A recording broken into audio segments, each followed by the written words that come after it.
like to call the November meeting of the Oklahoma City Historic Preservation Commission to order. Paula, would you please call the roll? Alan Brown. Jeffrey Parks. Present. Suzanne Broadbent. Present. Heather Clemmer. Present. Neela Crank-Clements. Greg Eddington. Present. George Massey. Present. Mary Jo Meacham. Present. And Ann Zacharias. Present. You have a quorum. Thank you. The meeting process for today's meeting, you may find that outlined on the second page of the agenda for today's meeting that talks about meeting preparation, public meeting procedures, certificates of appropriateness, and appeals to the Board of Adjustment are all described thoroughly on that document. I would ask that you please silence your cell phones, commissioners and audience, and bear in mind that we do have a very lengthy agenda today, and I would ask that everyone be clear and concise in our messages to one another as we make our way through the docket. So, thank you. All right, items from the Office of the Historic Preservation Officer. A note to the commission members that we'll be having our annual all-committee commission training that's for all the different design review and other kind of review bodies staffed by the planning department on January 26, 2018. That's a little bit of a change from past years when we've done it before the holidays. But you'll be getting more specifics about that coming up. The State Historic Preservation Office is currently accepting nominations for awards that they give annually at their awards banquet as part of the statewide Historic Preservation Conference. So if there are projects you know of that you think would be worthy, let me know, or you can nominate them yourself. It's just a 150-word description of the project, and they give out lots and lots of awards, so it's lots of fun. Two things that, or a couple things that didn't make it onto the agenda. Wanted to let everybody know that the Urban Development Committee of Planning Commission will be reviewing the traditional neighborhood overlay coming up on November 9th. That's something we've been working on for a while, and we'll start that going back through the process to hopefully get it to Planning Commission and then City Council. We also have a realtor workshop on HPN Design Review Districts coming up next week. If you're a realtor and want to get continuing ed credits for that. And then wanted to congratulate Suzanne for her recognition by, it's Neighborhood Alliance, right? The Good Neighbor Award for Oklahoma City, recognizing Suzanne Broadbent. So very proud. That's all. Yes, many congratulations, Suzanne. It's fantastic. All right, acceptance of minutes of the previous meeting. The October 4th minutes were in your packet. Do any commissioners have any modifications or corrections or additions? I'll move approval. Second. I have a motion for approval from Suzanne Broadbent, second from Heather Clemmer. All in favor, please say aye. Aye. Opposed? All right. On to Code Enforcement report. Is there anyone from Code Enforcement present today? Oh, great. Welcome.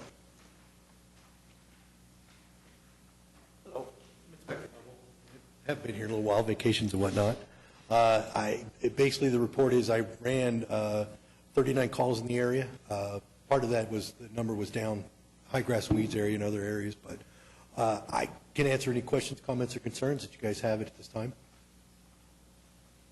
Just a quick comment and a thank you for your doggedness on 1517 Northwest 37th Street. Yes, we finally have movement over there. We do. It's looking better, and they're on the agenda today to make some improvements. As far as the front door, but as far as the exterior maintenance and stuff like that, they have actually painted the building and repaired the carport and stuff.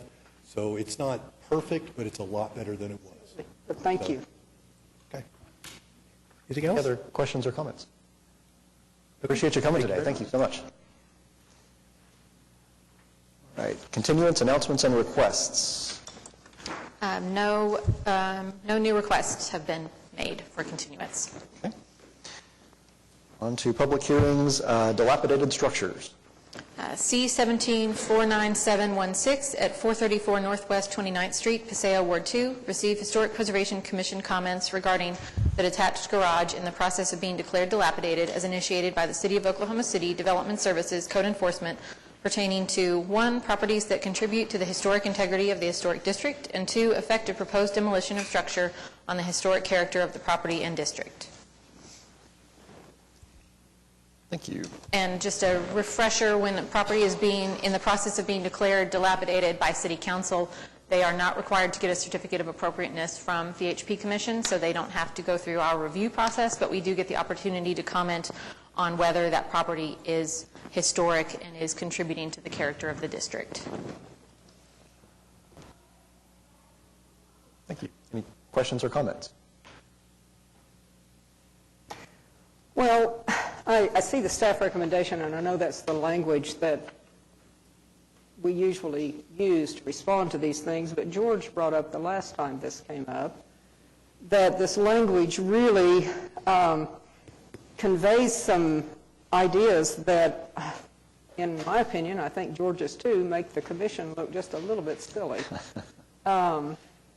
Because of the condition of the property, and yet we're not explaining, you know, we're sending back a message that suggests that we think that it shouldn't be demolished or, you know, still has some historic integrity without explaining, I think, very well what we mean by that.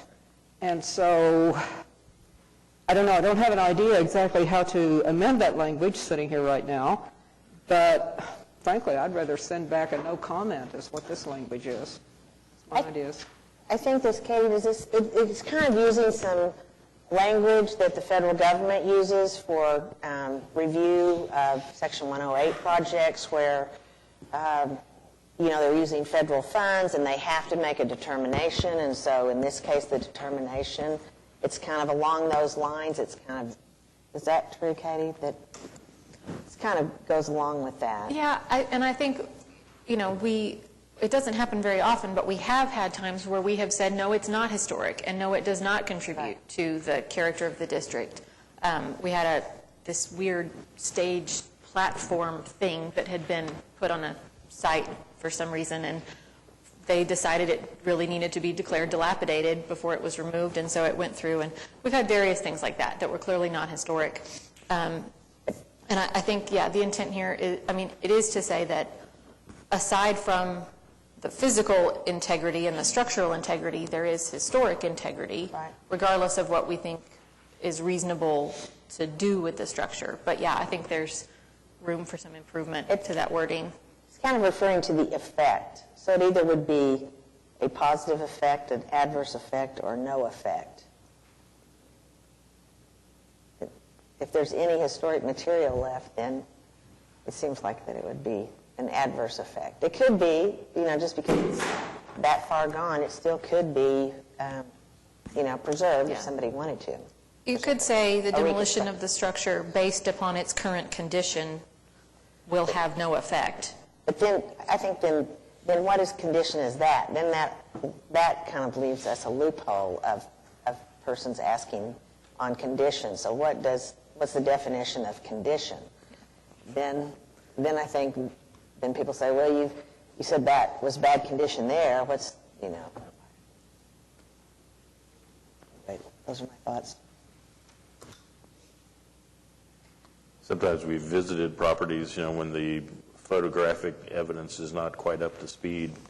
These photos here are pretty clear cut. But in that sense, we are commenting on the condition, the present condition of the structure versus whether or not it's historic. And there's evidence that this is an historic structure. And there's evidence that it could be and it should be a contributing resource to the district. But because of its condition that someone else is looking at, it's not. Correct. And I think that the words in the recommendation make us, I think they do kind of make us look a little bit silly, like, what, you're kidding. This garage, obviously, it's about to fall down. But I think from an historic standpoint, and I don't know what those right words are, or if we can figure those out today, or if that's a good workshop topic, or what. I mean, loss of historic material is an adverse effect, no matter how small or large it is. To completely throw away historic material it's a loss of the history. So even if it's in very, very bad condition. So we're just, I think, saying here is that it doesn't seem silly to me. And that, we're just saying, we don't want to, certainly, if we go a different direction, we might, that's what I'm saying, we want to discourage people from doing this as much as possible. So Sure. it always has an adverse effect to lose historic material, no matter what the condition is. I mean, you could measure it, you could study it, you could, we don't necessarily study garage material, but we could. We're talking about it enough. Well, I understand we have a long agenda today, and of course, we shouldn't try to work these things out in a commission meeting anyway, probably, but I would like to see us work on it in a workshop or something, if enough other commission members think there's an issue with the language. But I'm not going to move approval. I would make a motion to recommend the following staff recommendations, that item number 1 and number 2, that it retains its historic integrity and the demolition would have an adverse effect. Second. A motion from Mary Jo Meacham, second from Ann Zacharitz. All in favor, please say aye. Aye. Opposed? All right. Those comments are forwarded. All right. No National Register nominations this month. We have 4 items on the consent docket. Are there any commissioners that would like to pull any of the consent docket items for individual discussion? If not, I would entertain a motion to approve the consent docket as submitted. I move to approve the consent docket as submitted. Second.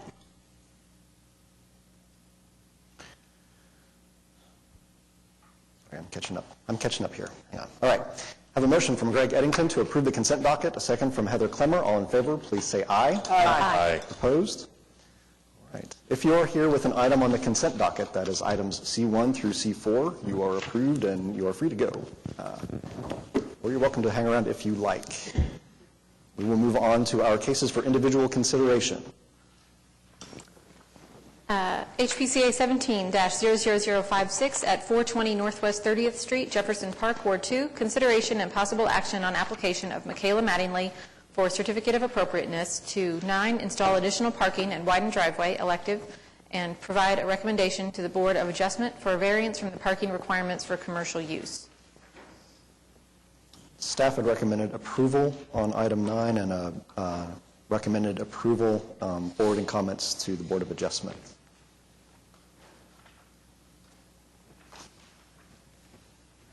Any comments or questions from commissioners?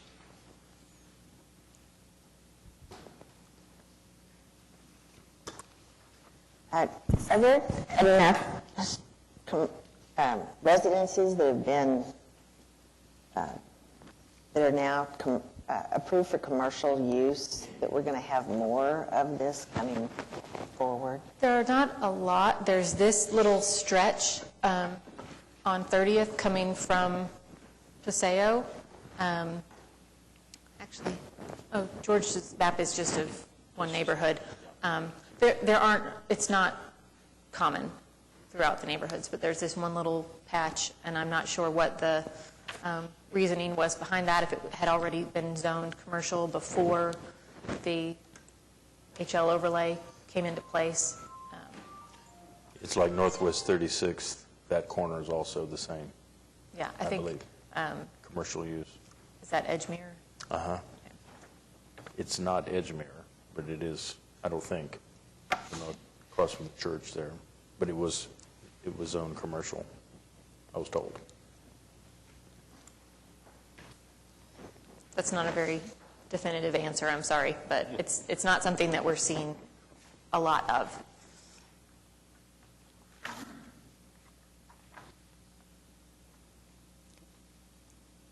Further comments, questions? Anyone from the audience wishing to speak on this topic?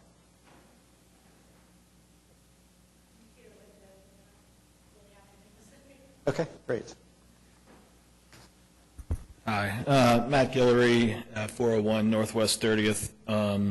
There's no pen up here. Yep. I know what y'all were just talking about is, this is a very unusual situation where it's in HP and has been rezoned. I'm glad to see the parking moving to the back instead of in the front yard like we were talking about last month. I guess my only comment is that with this strip being zoned commercial for these 5 or 6 houses, however many it is, I think it's probably, this is the first one that's going to be used commercially. I think it's probably wise to look at what we're going to, like a long-term view of what we're going to do with that strip, because it's just a matter of time before the other ones go commercial also. The parking in the rear is going to have to be maximized as much as possible.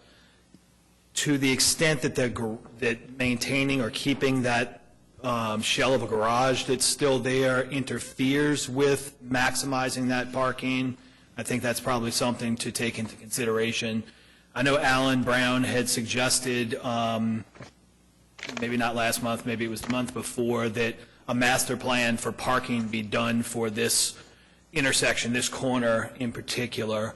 I know that that's not done yet, and I know it can't be done with regard to this one, but like I said, trying to maximize for the future parking in the rear is, I think it's something that will pay benefits down the road for the neighborhood. Is there a formal city process for developing such a plan for a collection of, these are all different property owners, is that right? Yes. So there, and Matt, I sent you the names, and now I don't remember what but it's through the department that handles Public Works, traffic management, has kind of a process for contacting their staff to do various levels of evaluation, whether it's we need a stop sign, we need a stoplight, or whether it's something more extensive, addressing parking issues, and that kind of thing. I mean, this one, they are asking us to recommend with the 4 parking places off the street. Yes. Yeah. I mean, to me, that just gives approval for all parking in front of all of those places. Yeah. Once we've done it. The parking is in the back, behind the house. Yes, and I'm sorry, I included the wrong site plan. If you look at the very back of your staff report, that's the what is actually proposed. It's 3 parking spaces, or however many they can fit, most likely 3 across the back property line. Right. Yeah, that's my mistake. I included that in error. And then 1 handicap parking space closer to the rear of the building, but it's all in the back. Okay, I'm sorry. To the side of the garage. And one thing that the applicant and I talked about is that historically this was a duplex, and she's proposing essentially 4 parking places, and I think even if it was still being used as a duplex, we would likely try to accommodate some parking for those units.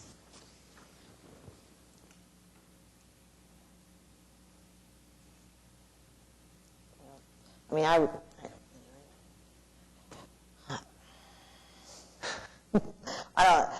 would not be in favor of approving 4 for small duplexes, given, if we had to end up with the same thing. Whatever we approve, I feel like, though, we're approving everybody on the block. I mean, there's no reason that the next person or the next 4 people that own the houses and go commercial can't come in and ask for the very same thing. I mean, my objection before was it seemed like if I had a house that was next to this and I wanted to remain residential and I was ending up living next door to a parking lot in my backyard, I wouldn't like that either, but that's my thoughts on it. I understand that it's commercial, but it doesn't seem like the historic district and should go against our guidelines of letting additional parking in the front and everything. I don't think it's...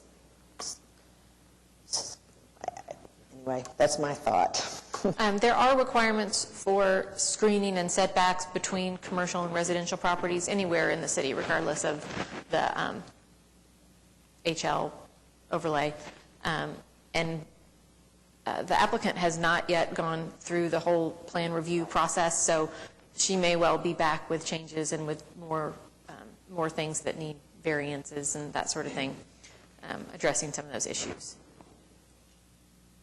I mean, I would just go back to the plan. If you had a plan and you had 5 and you tore down, if you owned 5 and you tore down one because you wanted to accommodate the parking for the others, but a residential, appearance remained on the other 4, I would be more for it. But to take each one of these and then add in the end all of this together, I don't see how we can deny anybody else that comes in. We're going to have to, whatever they end up with, we're going to end up having to say yes to that. So this is really just times 5 as far as what I see in the future. So this parcel is zoned commercial, right? Right. This parcel is already zoned commercial. Right.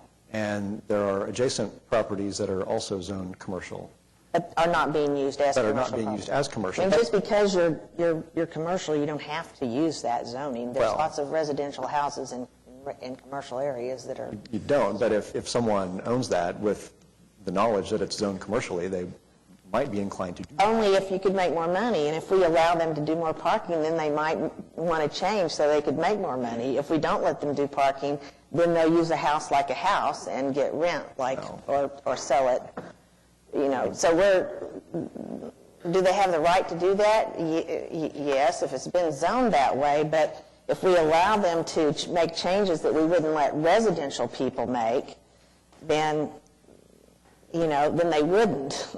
I mean, But it's already zoned commercial, and Well, that's you're wanting great. it, They you're wanting wanna it to use it be, without parking. you're wanting to rezone it back to residential, and that's not, no, you we can't don't have just to do that. rezone it back to residential. I'm just saying if we follow the rules of the historic district, we wouldn't let a resident someplace else. And we're looking at the design, Right. not the use. And so if we're looking at houses, garages, yards, sidewalks, and so forth as part of our, the design of the district, then, I just don't see that we have to accommodate because this particular house or street or area has been zoned commercial at one time or another. There's only one person taking advantage of it, and they can't take advantage of it probably if we let them do this. There are 6 houses on this strip that are zoned commercial. This one and 2 others are underutilized, and then 3 of them seem to be, so it's about half and half in terms of what's being fully occupied and what's being underutilized. So I think, Utilized, do you mean vacant? I think one of them is vacant, one of them is half vacant. It's a duplex. Yeah. So I think it is highly likely that at least half, if not all of these, will go commercial in the not too terribly distant future. There's not a lot of market for these as residential, and there's obviously a market for it being commercial.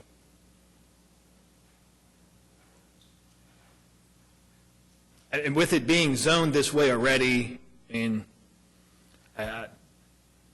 I know it's not residential, and you wouldn't let them do parking if it was residential, but, it is zoned commercial, so there's going to be some concession needed for parking. And I don't see any way around getting, being lenient on HP guidelines with regard to this, because there's just really no other options.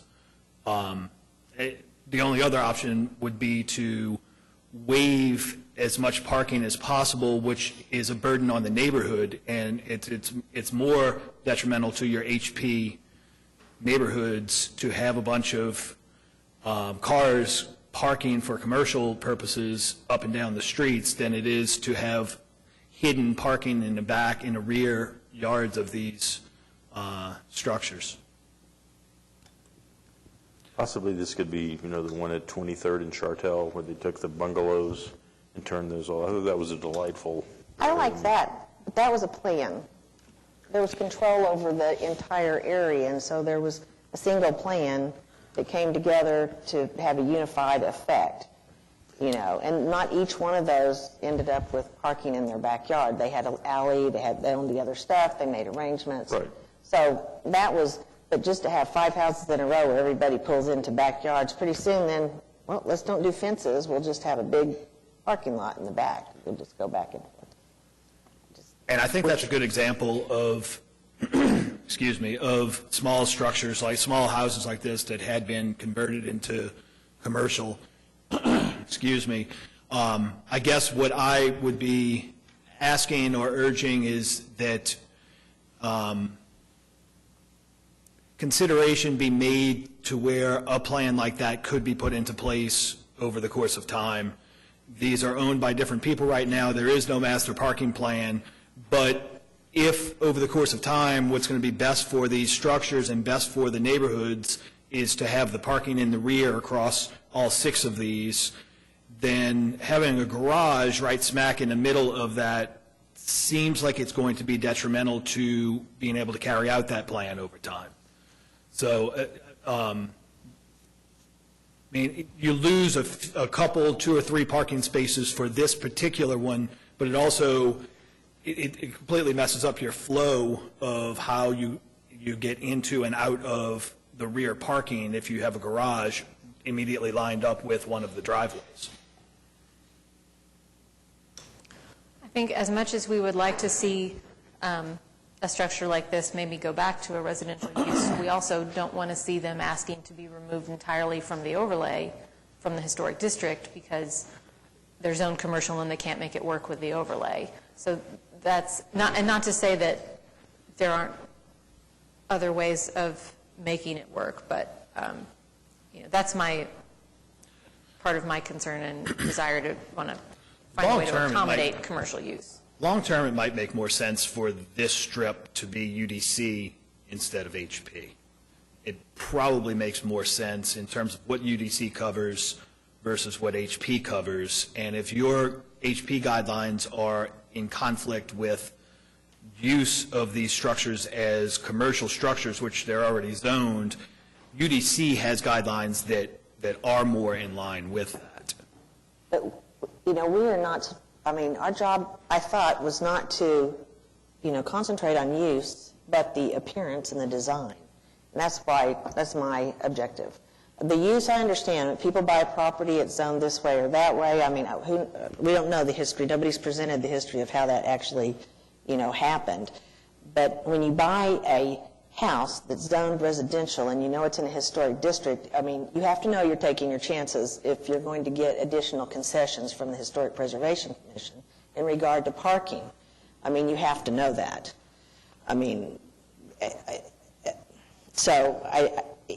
if you buy, I mean, and we don't know why all of those people bought it, or maybe later on they decided, hey, it's hard to rent it, I don't want to fix it up, I don't know. But we're not looking at use and accommodating a new use. I mean, we can accommodate some things due to design, but that's just my thought on this one. It just, But those two kind of cross over, though. If you think about someone adding a bedroom onto their historic house, you know, then it's got to have a window, and that window has to be a certain size to accommodate life safety issues and that sort of thing. And similarly, this is a commercially zoned property, and with that, it carries a burden to have parking. And so finding the right place for that parking, there's going to be parking. And where's the right place to put it? So, all right, okay. I think the commercial zoning, though, is kind of the determining factor. I mean, it would be unfair not to allow parking in the back of a commercial place, especially when, how many were along there, 5 or 6? 6. but isn't that what they're getting ready to do, is go to the Board of Adjustment and ask for that? We're just making recommendations if what they're doing is appropriate for the historic district. Then I go back to design. Is the design of what they're doing and the impact of what they're preparing to construct or change, is that going to affect that? We're not making the decision on if they can have it or not. The Board of Adjustment is, aren't they? What they're asking for from the BOA is a waiver of all of the parking spaces that they are required to have, is my understanding. I mean, even using the parking in the back, especially with the garage still there, they do not meet the minimum parking requirements for their square footage. So BOA is going to need to give them an adjustment, a variance for lowering that threshold. I mean, technically BOA could give them a variance to require no parking whatsoever, but that's going to be more of a detrimental effect on the neighborhood than allowing parking in the back would. Because of the parking in the front.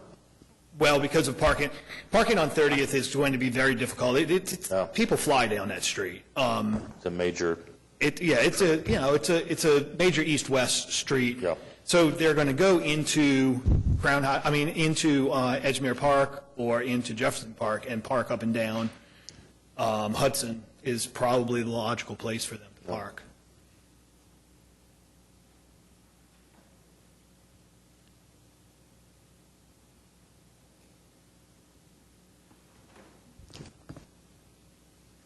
Further comments or questions? I was looking in here, and I can't tell from either the picture or the description, she's wanting to widen the driveway. Is the parking also going to be concrete? Yes, I think everything would be concrete. Okay, thank you.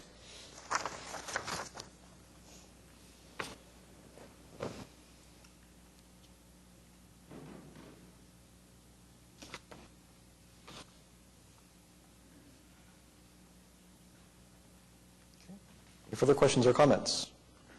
Or is anyone ready for a motion?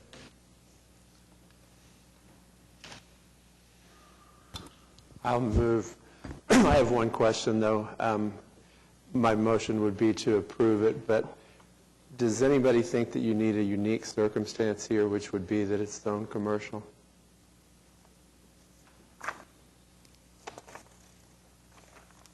Because I was just looking at the various guidelines cited here, and I didn't really see anything that quite fit. That's the only reason I'm asking.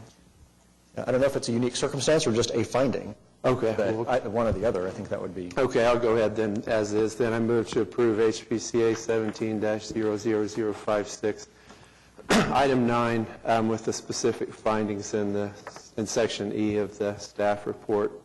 And should I save this second thing for a second motion? Okay, then that's all. Oh, I can go ahead? Okay, and also to recommend to the Board of Adjustment for the variance that's requested. Second. A motion for approval from Greg Eddington, second from Ann Zacharitz. Sir, did you have any? Is removal of the garage an option? Is that something that would be able to be considered? She would have to submit a new application. The applicant would have to reapply for that. All right, have a motion and a second on the floor. All those in favor, say aye. Aye. Opposed? Nay. Nay. Paula, would you like a show of hands, or do you have it? Okay, very good. Thank you. That item is approved. All right, next item. HPCA 17-00078 at 213 Northwest 24th Street, Jefferson Park, Ward 2. Consideration and possible action on application of Betty Smith, 3 Star Imports, LLP, by Abdel Ramon Mohammed of 3 Stars Imports, LLP, for certificate of appropriateness to 1, reconstruct deck required. Staff has provided recommendation for either approval or denial, and we are out of continuances. Is that Yes. true? Okay. They've provided a couple of copies of some additional photos just to show in closer detail the windows and doors that are on the proposed deck.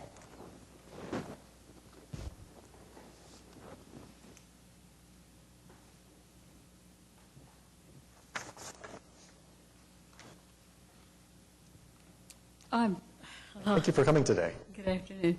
I'm Betty Smith. I'm the general partner of 3 Stars Imports, and I would just like to please ask for your generosity in this decision and notice what a vast improvement it is to what it was before, and also that it's not visible from the street, and we have trees shielding the view from the alley. So I would ask you to approve this for me. Can I ask, have you been making recent improvements? Yeah, they're in the photographs.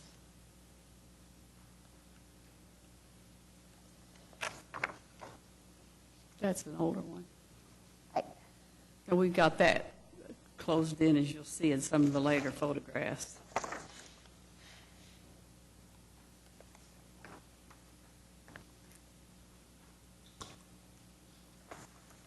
I would just say if this was brought before us today, I would not be able to approve it. Therefore, I would be in favor of denying.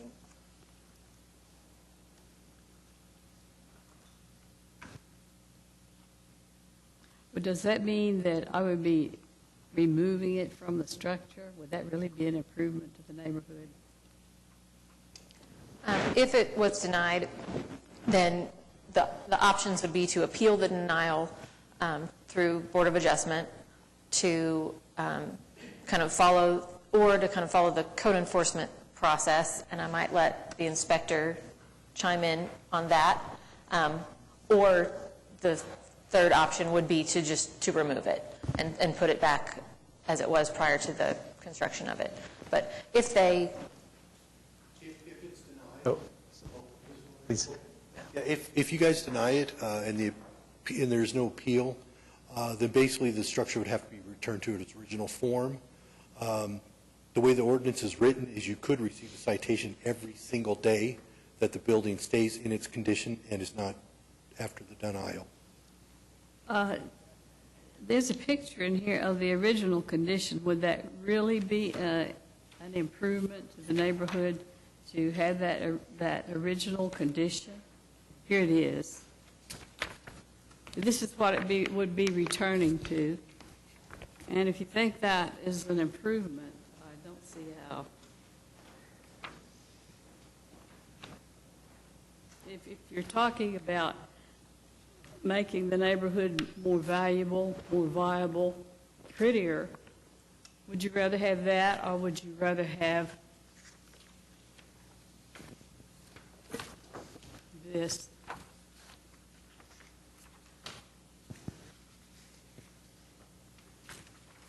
And this. I'm asking you, please, just, I know you have all the ammunition on your side, but I'm asking you, just please use a little common sense and ask if it would be an improvement to return it to this condition. Katie, how does it complicate the issue on our specific findings before you're on the first part, when we had previously existing deck for which there was no record of a permit or certificate of appropriateness? How does that complicate this, what we're talking about now, or does it? As far as the returning it to the condition? Right. Well, I mean, that too would be kind of, sorry, keep putting you on the spot. A question for code enforcement is what do we consider the original condition? Because there have been several iterations of decks on the back of the structure that we don't appear to have permits for. So how would we determine what it goes back to, or if it's just that everything's removed down to the rear wall of the structure? The original front structure? Right. How would we view this because in the specific findings under the number 2, you talk about if this was considered an addition, would that be more palatable for her than come back since it's without prejudice? Well, the staff report includes guidelines for additions, and we mention that because it is obviously now fully enclosed. Right. It's not what we would typically consider to be a deck, even though that's what it started out as. Right. So as far as additions go, it's within the size limitation, which is one of the first things we look at. And then we would look at, do the materials meet the guidelines, and do we feel that the design is compatible with the historic structure? So I think that's how you look at it when you're considering it as an addition rather than a deck. I just wanted to be another alternative for you. If there's a vote on today, which I assume there will be, and possible denial could come back with the addition application. Just looking at alternatives. Yeah, I think we intended to kind of treat it like an addition in this, even though it was described here as a deck. But yeah. could vote on it as an addition today, or it has to be voted on as a deck?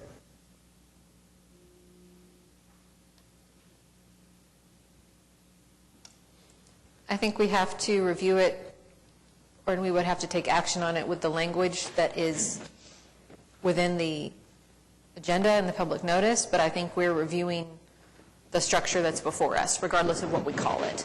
So, if that makes sense. That's a yes? Is that a yes? We could view it as an addition today? Yes, I think you can Within the language? consider it, evaluate its appropriateness and call it whatever you want to. But whether it's an addition or whether it's a deck, it's, neither one really fits within what the guidelines allow. Parameters, right. I was mentioning for future reference, for Right, her to okay. return. Right, yeah.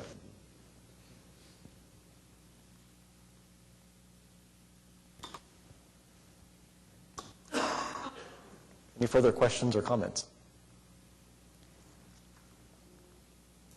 I would make a motion to deny HPCA 17-00078 without prejudice with the specific findings as follows: that the proposed structure is fully enclosed and should be considered an addition rather than a deck. That was item 1 as listed by the staff. Item 5, that the proposed structure replaces a previously existing deck for which there is no record of a permit or certificate of appropriateness. Number 6, that the proposed structure connects to a previously existing addition. Number 7, that the proposed structure ties into and incorporates characteristics of the existing roof. Number 8, that the proposed structure includes windows, glazing, and doors in proportions and orientations that vary from those established in the historic structure. Number 9, that the proposed structure is not consistent with the architectural character and quality of the existing historic structure or the surrounding historic district. Number 10, that the specific specifications of doors and windows must be provided in order to verify that they meet relevant standards and guidelines, and that the proposed addition is not compatible with the historic structure and district.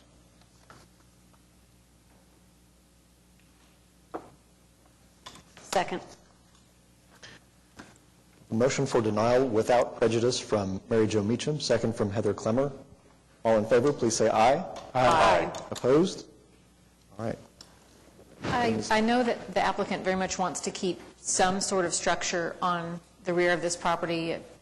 It's an access point that they intend to use. So I wonder if there's any guidance for them on design changes, elements of it that they could revise to make it compatible with.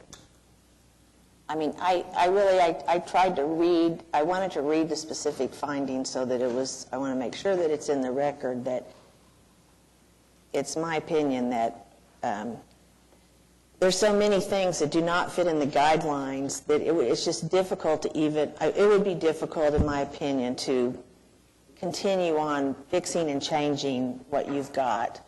And if you come before us again, I think that you just need to work with staff with a very specific set of guidelines and all of the recommendations that we've made as far as we must know the exact design, the materials, and everything before we could approve something. So I think working with staff is the best thing that you can do at this point. So that would not require going before the Board of Adjustment? You may, I'll let staff respond. You can either appeal the denial, or you could reapply and perhaps propose some more significant changes to the design of the structure that would make it more compatible with the historic structure. And that's where I was going to see if there was any further direction that the Commission wanted to offer on that if they did choose to reapply. Before you vote, I would sincerely ask you to consider that it's not visible. Therefore, it would be really difficult to see how it would degrade the quality of the neighborhood. So we have already voted to deny. I think that, if I remember right, Commissioner Meacham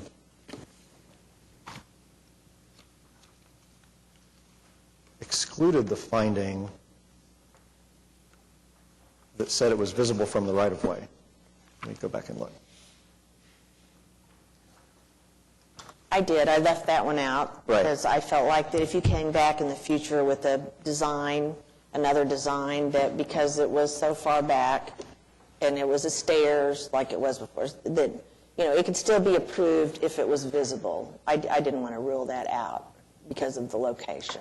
And I think, additions to the back of a structure, a lot of times we do that. If the circumstances are right, that's an allowable thing to do. Just because something is not visible doesn't mean we don't care what it looks like. We still very much care what it looks like. But there are things that those additions do that help them work with the overall site, with the overall house, with the overall structure. And I think this one just falls so far off of what we're allowed to do that we're not sure where to start.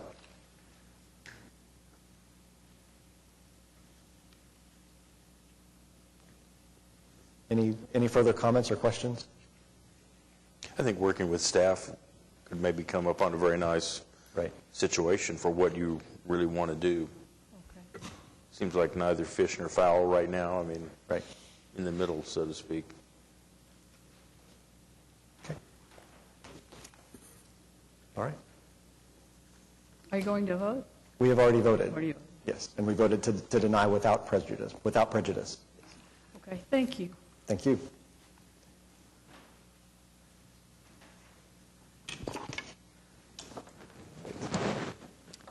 Next item. HPCA 17-00098 at 1555 Northwest 37th Street, Putnam Heights, Ward 2. Consideration and possible action on application of Paul Central by Ralph Gibbons of True Pro Home Solutions for certificate of appropriateness to 1, demolish garage elective, 2, construct garage elective, 3, replace apron elective, and 4, install mechanical equipment elective. Staff had recommended continuances on all three of those items.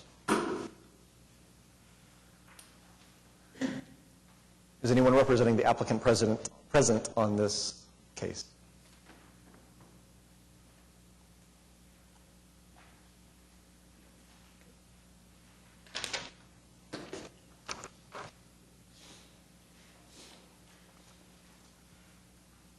I have just been handed a note, hot off the press. This applicant would like a continuance, is planning on switching to a one-story proposal instead.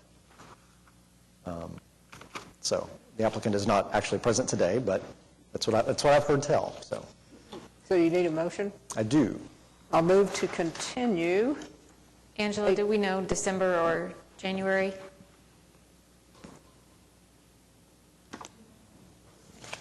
I would say let's do January just to... To be safe. Yeah. Yes. And January is, The second, I think. The second? January 3rd. Oh, third, okay. All right. I'll move to continue HPCA 17-00098 to the January 3rd Historic Preservation Commission meeting. Second. The motion for continuance from Suzanne Broadbent, second from Heather Clemmer. All in favor, please say aye. Aye. Opposed? The case is continued. HPCA 17-00123 at 733 Northwest 21st Street, Mesta Park, Ward 6. Consideration and possible action on application of Roy Long for certificate of appropriateness to 1, demolish 2 original windows elective, 2, demolish 2 non-historic windows and infill with matching wood siding elective, 3, replace 1 non-historic window with new window elective, 4, demolish addition elective, and 5, construct addition elective. Staff had recommended approval on items 2, 3, 4, and 5, and recommended a denial on item 1. Is the applicant present on this one? Or anyone representing this case? Okay. Questions or comments? It appears not. I had a question for the applicant. I can't find it.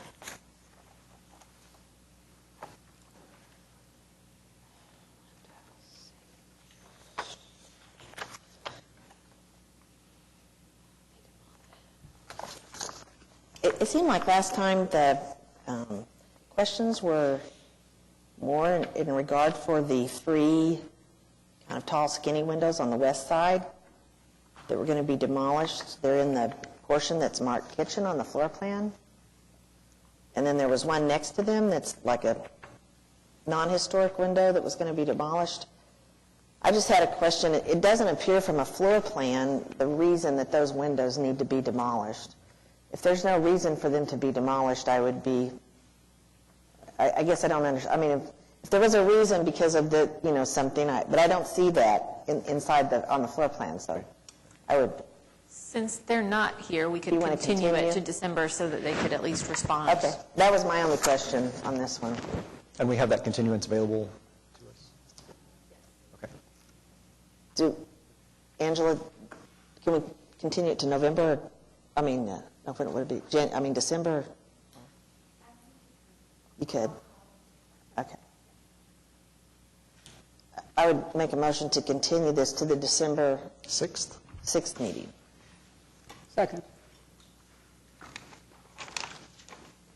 We have a motion for continuance from Mary Jo Meacham, second from Suzanne Broadbent. All in favor, please say aye. Aye. Opposed? Case is continued. Okay, next up. HPCA 17-00125 at 806 Northwest 20th, Mesta Park, Ward 6. Consideration and possible action on application of Jacqueline Arnold by Greg McAllister of McAllister Construction for certificate of appropriateness to 5, construct railing on front porch, elective. Staff had recommended continuance on that item.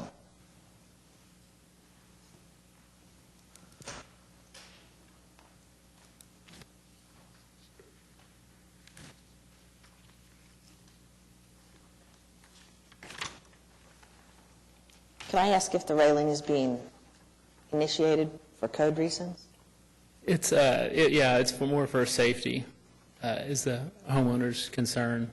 But not required by code? But not required by code.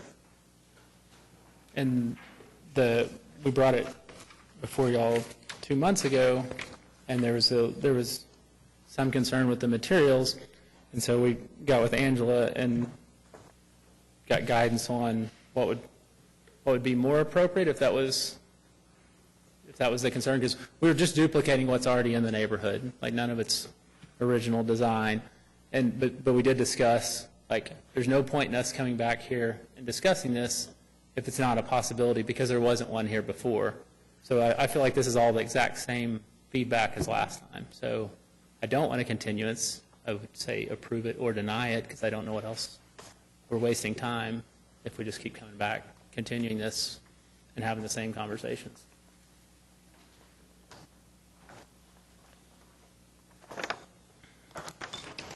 Is the railing just, from the sketches we have, is the railing just on the front? Is it not on either side? There's one, let's see, you have a top view. What's your page 4, I guess? So it is, yes, it is on the side as well.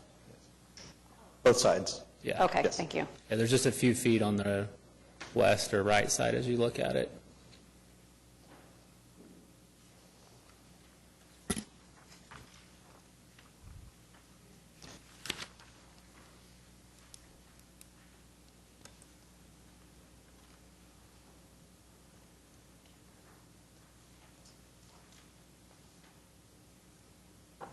It's one of those where you're asking if it's per code. I mean, if someone wanted to force the issue, yes, you could say it is, but that would be it's the technicality of code. If you wanted to dig out a little bit so that you had a little bit more of a drop, a few inches, it's just short a few inches, then one could do that. But it's as it stands now, it's just a few inches short of being what code today would require a guardrail. The stairs would actually require it, though, today, if we would. So I'm not asking to put them on the stairs, but.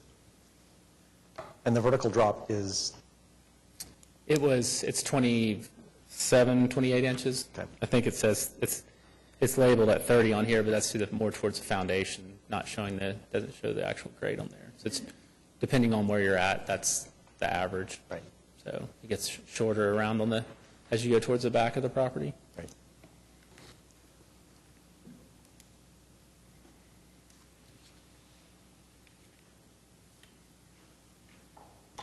So once we get past the fact that there wasn't historically any railing, if we get past that and there is going to be a railing allowed, then my question is, going with the staff recommendations under number 3, that the design details, oh, wait a minute, number 2, that the proposed front porch railing is not consistent with the historic character of the structure.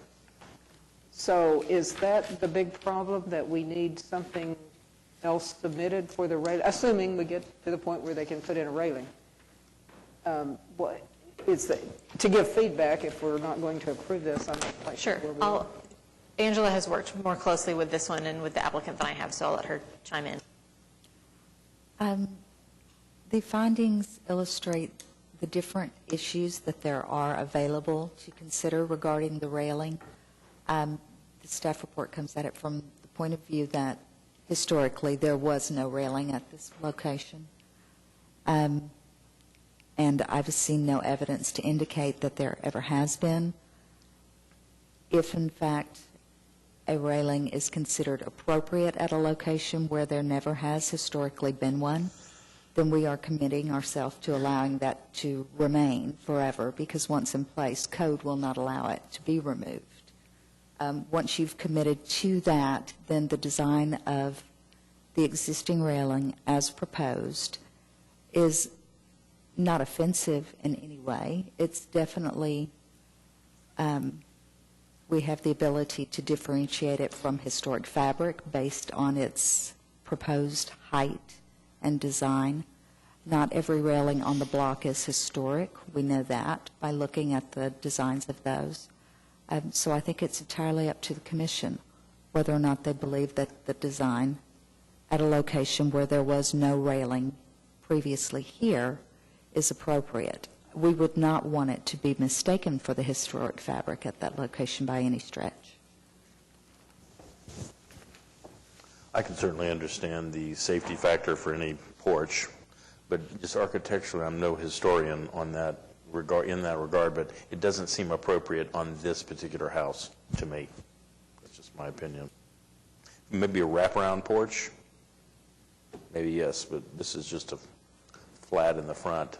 And with the tall columns, it just doesn't seem to work for me.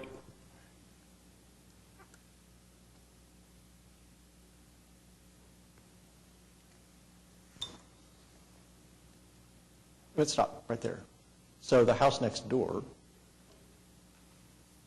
on the right in the photograph, has a similar looking, at least part of the porch, has a similar looking rail to the one that's been proposed, I think. Is that right? But it has a second floor porch.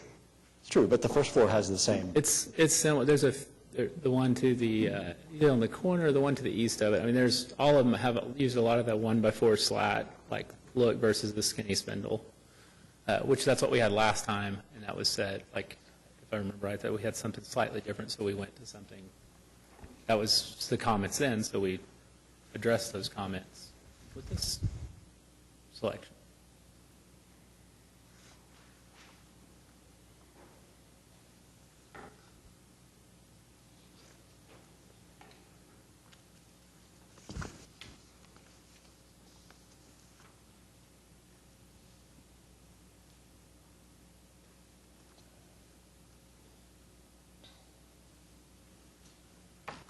And because the porch is right at that borderline of, from a safety standpoint, a rail would be very helpful at that location. And the design that's presented, I don't have an issue with it myself, and I don't know that it seems rather typical of houses of that style that would have a rail, that the design presented is kind of in line with that. I'm not all that opposed to it. That's my opinion. And I can't make a motion, so. Mm-hmm. I mean, I agree with George, but I also agree with the chairman. It's kind of a borderline within inches that code could require it, and if the family feels this need for safety, I don't think that, it doesn't seem like a hard issue.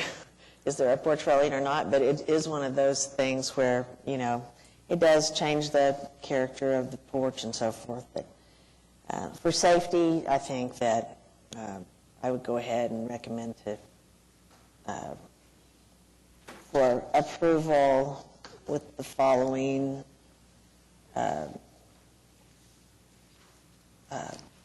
comments. Let's see. That the design details and materials of the proposed front porch railing are differentiated from the historic structure. That would be item 3. The number 4, that the removal of the proposed railing at a future date would return the front porch to its presumed historic condition. I'm going to not include item 5 because we don't know what could happen. You could, if it did not fall within code, like the applicant is stating, then we could make, that would be a good case to come back and take it down. So just items 3 and 4. That makes sense. Would this be for the front or sides The also? front and the 2 sides, yes. And both sides. I would feel better about that. If it's Yes. safety issue, it's a safety issue Right, on the safety. sides also. Was that a second, or was that? That'll be a second. All right. Sorry. I thought there'd be more discussion.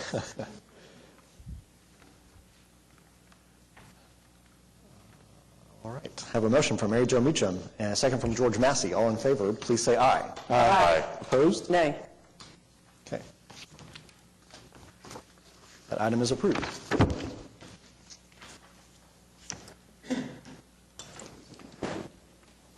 HPCA 17-00127 at 2300 Northwest 26th Street, Shepherd, Ward 2, consideration and possible action on application of Michael Luther for certificate of appropriateness to 1, construct new house, 2, construct attached garage, 3, install driveway and sidewalks, and 4, install fence and driveway gates. Elective.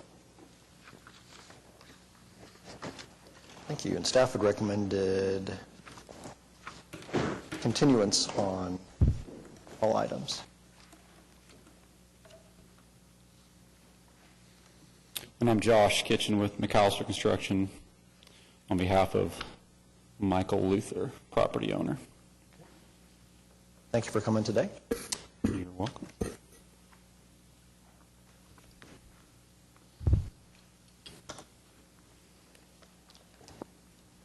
We made quite a few changes based on our last meeting. There were several comments on recommendations for changes to the plan to fit in to the area. So homeowner spent a few weeks with an architect. There was a attached garage before, and now it's been detached, and added windows and changed the front gable to do the double gable, which is really common in the neighborhood. There was a sloop before, so. What about the west side? Mm-hmm. Yeah, we added windows on the west side as well. Also added a window in the front porch. We kind of did a survey of the area, especially down 26th Street. On that side, more the bedroom side, it's common to have 3 or 4 windows, and we have 5. So we added 2 extra of what we had before. I think there was 3 before, but we actually added 2 more. And then 1 in the front porch that we added looking from they're standing looking towards the west in that front bedroom. Also. And the elevation of what would be the... Yeah, so we added, before there was a swoop, we added the double gable to the front elevation, which is very consistent for this style. Also, we added on the west side, we had the 1 bump out in the front, that gable. We added a secondary gable to give more appeal, because it is a corner lot, to give more appeal from Young's Boulevard rather than just the one. So. And then the height of the foundation? Right. Yeah, we added before it was almost at slab level. We added it's 24 inches tall, which gives about 3 steps. So you can kind of see that's shown on the elevation pages. It actually shows in relation to the house next door as well. Our heights compared to the house to the west were about 11 inches, I think, shorter as far as the overall. It still looks low at the rear elevation on the side. my question is, if you built the house, using the same structural, the way they built them in versus this is a slab foundation, is that correct? This is a slab foundation, Right. yes. So if it was not a slab foundation and it was built like the others with a, where it was Crawl raised, space. the crawl space, the whole thing, I think it's still, the rear of the house might be here a Well, little. there's actually another, Angela should have that. What is actually submitted here, there was, you should have the other pages showing it elevated at the back as well. I think it might have, Oh, okay. it might have gotten missed, yeah. I have that. Okay. Yeah, now I see what you're saying, the older copy, yeah. So Okay. it is that height all the way across. So, okay, so then on the west side of the house, the windows don't match the rest of the windows on the house? Or the back. What, I'm sorry? The Or west back? side or the back of the house. Or the back. I mean, I think that it would be, maybe you just didn't draw them in, but on the side and the front, you've got 6/1, and on the west side, you Oh, have the either pattern. a fixed Okay. window or 1/1, and on the rear of the Yeah, house. there's no divided light on the sides. I think that's more, and I think the lucid would be okay. I think it's more just visually, it is common to have just 1/1, but it would be fine for I mean, a generally, condition of approval. It said, go ahead and do the divided light. I think it was more just, I mean, generally 1/1 is reserved for sometimes a bathroom, sometimes a kitchen window, a Right. shorter window, but it seemed like. yeah, like if you look at like a fixed window, it's very common. If you No, not look on the common. west side. No common. I mean, I don't know how it would be common, a fixed window. To not have divided light? No, I'm saying a fixed window would not be common. What is that fixed window on the west side? That is a window over a master bathroom tub. I mean, that is not common. And I just have some general comments over the whole thing. Well, let me finish. I just wanted to check on your setbacks for, we have, there's, I think, maybe 12 to 15 houses that sit on this type of corner lot in the neighborhood. And so I would like to know that the setback for the garage is similar or the same as all of those other garages. Have you compared that setback? Yeah, and that is one of the things that Angela had actually mentioned that we did take a look at. We can, it is probably looking at it more common. I think we would be agreeable to it to move that garage back to in line with the house. You can see if you look at the site plan how it comes out from the house line. If that's what you're mentioning, is moving it back. That's very common to have it more in line, and I think that would be agreeable to moving that back without a... I mean, I'm looking on your corner, and they're all either even or moved back. Right, that's correct. And I think even would be the preference there. Yeah. And then as far as the length of the house, maybe that's part of it. When you look at that corner and you compare the massing of that house, we don't have that drawn on that, but The house, if you look at the depth of the house as compared to the house directly across the street, the house across the street is a little bit deeper, although it is a little bit wider. So it's common if you're looking at it from just directly across the street. The depth is the same of the corner house directly across the street, the depth. just looking at the corner, the distance between the house and the garage on the other 7 houses that are shown on page 6, they just seem to have a lot more distance between the house and the garage. It's very common, if you look at the distance of the house and the garage at 2240 Northwest 26th on page 8, the distance between the house and the garage there is 20 feet, and we're at, I think, 18. So it's very similar to a house directly across the street. But yeah, some of them are further The back. depth of this lot is somewhat shorter Right. than what's Okay. going on. Right. It's only 128 feet deep. Okay. And our width is 47 feet of the lot as well. So. Okay. And have you all selected the brick for the house? Yes, yeah, it's in there. It's a modular brick. It is on page, I believe, page 20 of 38.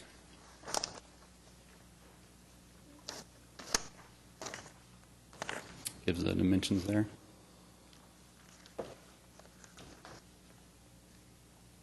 Okay. Okay. I would like to see that in person. So I just have some general comments about the whole design and the idea of this one.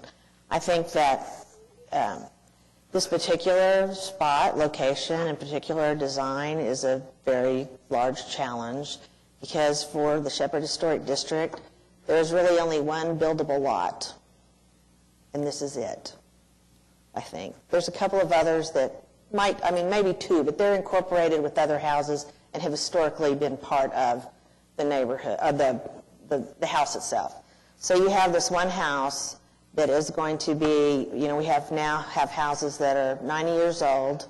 We hope that this house will, live to be 90 also, which would be surrounded by 180-year-old houses or whatever. Sure. That's the purpose of the historic district. And so we have a lot of guidelines, and I think that in my opinion, you've gotten very close to satisfying, the majority of what is actually in the guidelines. But what I would like to bring up just here at the end is that, we're trying to preserve a district, and this is really, in my opinion, an enormous undertaking, like I said, the one and only. And it's not between two houses, which would make it a little easier to fit into the neighborhood, but it's actually on a corner, and it's actually two structures, a house and a garage. So I just would like for my fellow commissioners and for the owner and for you all to think about this final vision, which I feel like I know what it's going to look like. Sure, yeah.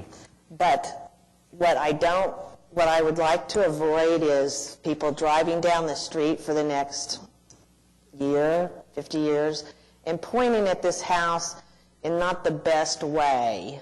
And it could go either way. I'm not saying it's not concluded, hasn't been built. But to drive by and go, oh yeah, that's the house they built in 2017. Instead of what I would like to hear them say is, golly, they built that house and it was such a great addition to the neighborhood. So I still have concerns about the design in that it's kind of a copy of great middle-class architecture, but it's not exactly that, and it's not a different design. So do you understand what I'm saying there? I think I do understand. There's been great thought and respect. There's actually a one-page document that the homeowners actually wrote, are very connected to this lot and this neighborhood. And I think we've done several projects in HP, and I think there's been a trust here because I think they are in the same, I would say they are in the same boat as what you're saying, is they do not want a house that stands out, that looks out of place. The price per foot, is, and that doesn't matter to you, but it is astronomical. It's higher than anything there because of the materials that we are using to put in this house. It's even though you mentioned the modular brick, the brick that has been chosen is chosen so it does fit into the neighborhood and it does look very historical. And I do agree. I think any product that we would build, especially in HP, would be the hope would be you drive by and it looks like it just fits in. It was built 80 years ago. And I think that you have a larger challenge because in Mesta Park and other areas, most of the new construction has been wood, and wood next to wood is wood. Sure. It doesn't change. Right. We have, the Shepherd District is a very distinct district with really the brick of the neighborhood, makes up, that palette that makes it, attractive and made people want to hold it together. So I guess I would definitely like to see in person the brick brought to the commission that you've chosen, perhaps with some photographs of other brick, because this is a big brick. I mean, when it's done, it is going to be very large. Right. And the brick is really the one thing that is going to define the entire project. So selecting... The color? Are you talking about the color of the brick? Or? I don't, I just want to see the color in the brick. And the texture. A lot of times the texture can make a big difference in the brick as well. I think that is such a large component. It's really the only component, almost, in the project. And so I would like to see that brought for approval. Is that something that, I guess this process was started over a year ago with the buyers, and they're very eager to get started. Is that something that portion could be continued and we would allow, but other than that, we could get the process started with the city and then bring that? Obviously, the brick is what weighs into the project. Right. And then we could bring that, present it to the commission and I don't know the answer. have samples, have samples.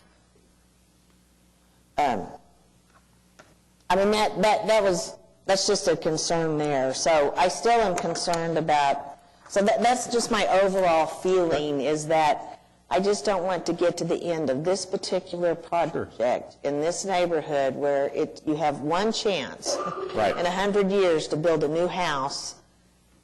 We just want this house we want people to walk by it every day and go, such a great addition. We don't want people to walk by and say, that's all. So you have a huge responsibility. Right. And obviously, I'm biased, but I think that will be the comment. I just don't want it. It could look very suburban easily. And we just because it has some detailing from Tudor Revival in our neighborhood does not necessarily mean that, it's going to fit in. Anyway, those are my comments. I still have continued, I still don't think that the west side is finished, in my opinion. But those are my comments today.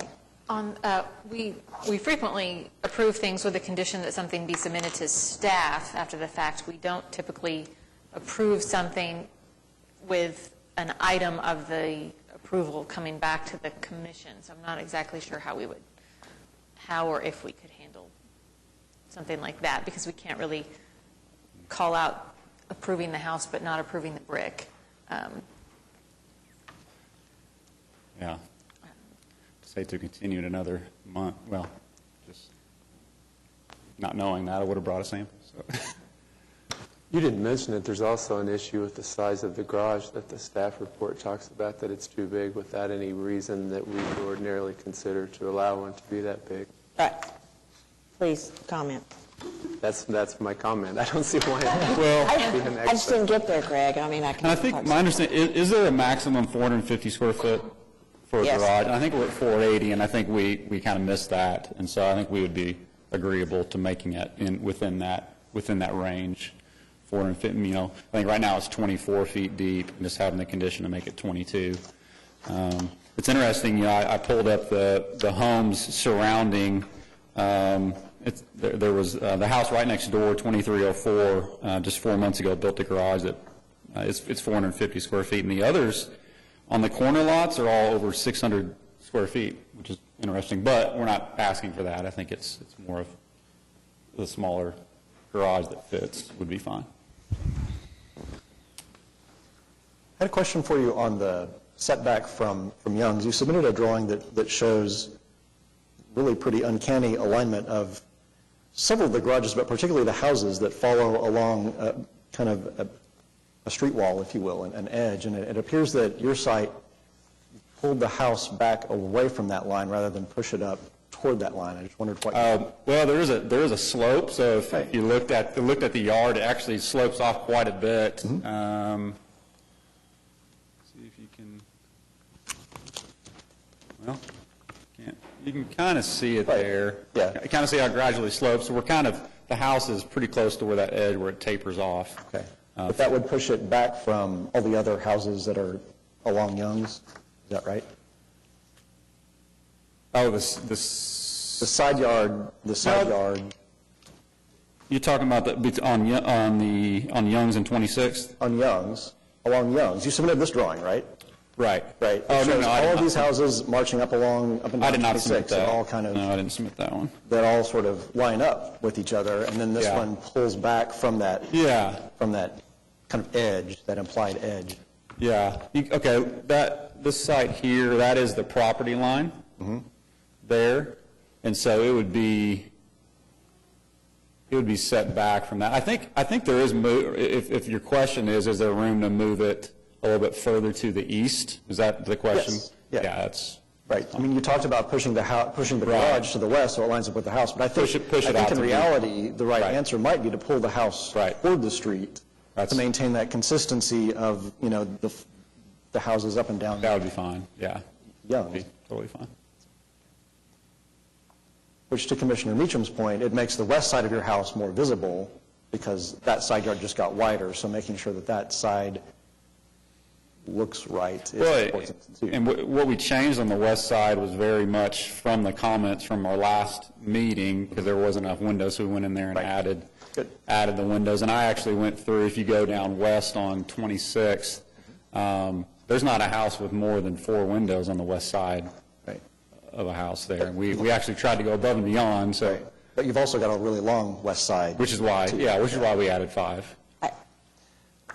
And then I had a comment on the front, between the two gables.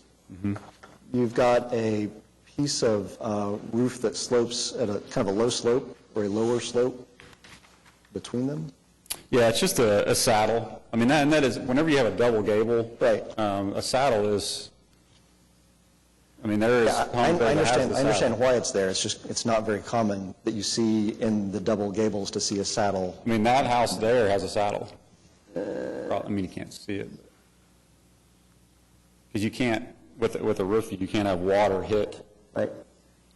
No, I understand why you did it, so you don't have a valley that's just a dead valley. Like, there's a saddle there. No, neither of those houses have a saddle. No, might not. Nope. Nope. And I look at the one on the right all the time, and the one on the upper right is mine.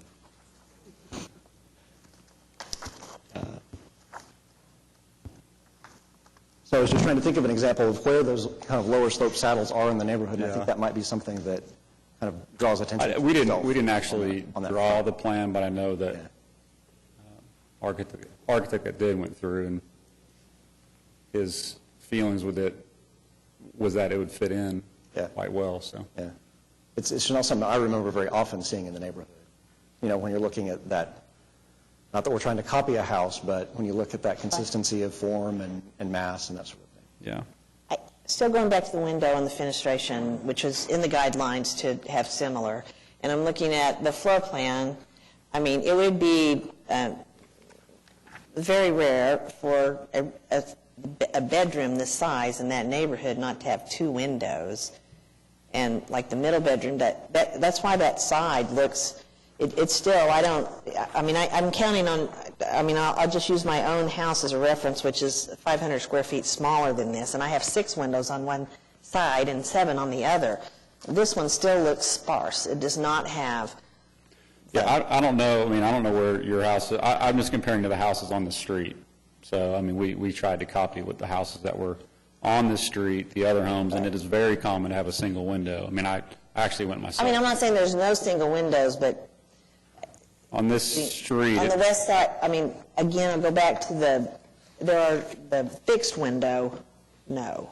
That is not something that would be common in any of the houses, unless it's maybe in the front over the top of a window or something, but there's not single fixed windows. I can. So, agree with that. I still feel like that side is short on windows. Okay.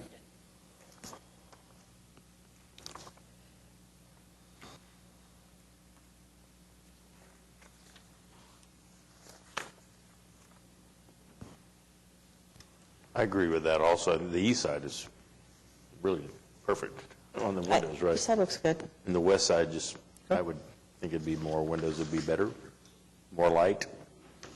And I guess it'd be, looking at it is double windows. I guess what you're saying is double. Right. Double it. which again, is not common on this street. I mean, we're fine with doing that, but it's not common on this street. And it may be that just the length. Right. I mean, it's really the proportion, I guess, too, that you've just got much more wall than window in general, not maybe compared to, you know, the ones on your street or whatever, but Yeah, and that gives that suburban look, which I think that we want to try and avoid.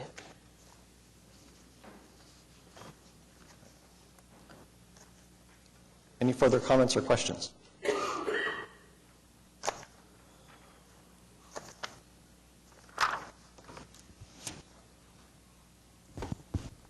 Not, I would entertain entertain a motion for probably a continuance. Is that, I mean, seem like where we are? I do still have one question. I think we're there. I mean, I think we're really close. I mean, what I'm hearing is the brick windows and modifying the garage, the setback. Does the saddle need to be addressed? I mean, because if we kind of feel it fits in, but we don't want to come back again, because we only have one more continuance and like have that there. Okay. But Yeah, I'd like some sort of documentation that shows other examples of it. Yeah, help me understand how this fits into the front, you have the two front gables. It's a little bit hard to see in the elevation, but there is a saddle, and it's really just for water, keep water from damming up. Right. So all around it, this is pretty steep roof, and then in between those two peaks, the roof is much shallower. Yeah.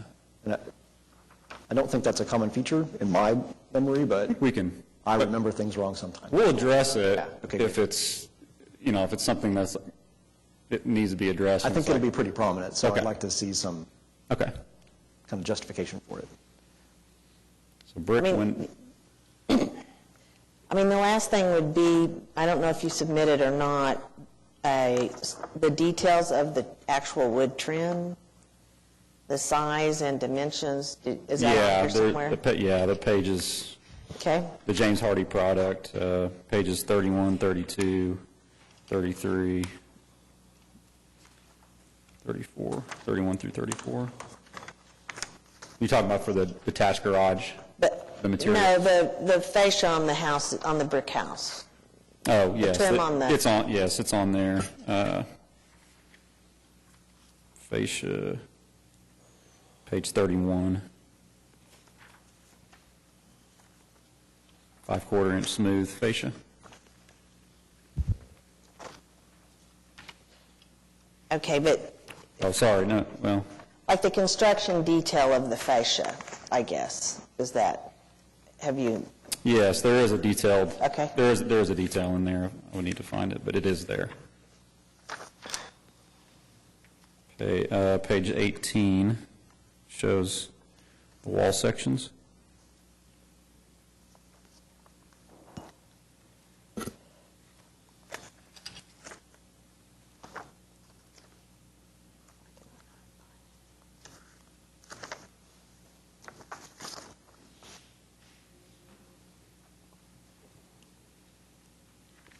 And so is that is that one of the details that you compared to other houses in the neighborhood? It is, actually, yes. Yeah, there are no pitch cuts. So, because a lot of the houses in the neighborhood don't have an overhang necessarily. I mean, there's... You mean there is no soffit? There's not on all of them, but there are some. Yeah, okay? most have soffit. So, I'm going to look.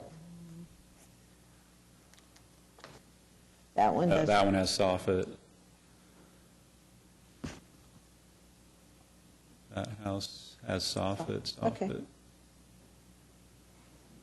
And what's the material underneath? James Hardy. Smooth, softened material. I think it's on page... I see. I saw that. Okay. So that's what's in. But the picture is so little, I'm sorry, I can't. Yeah, page 34. Just trying to make sure that we don't have any more questions next time so that you can finish. Anybody? And 400, just to make it 450 square feet on the garage is acceptable.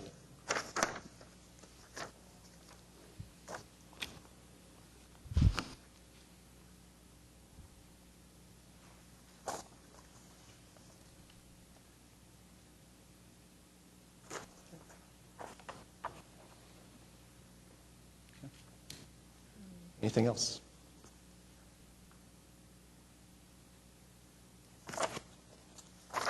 Make a motion to continue HPCA 17-00127 to the, which meeting would you prefer? We can have it At the next by one? December. Okay, to the December December 6th.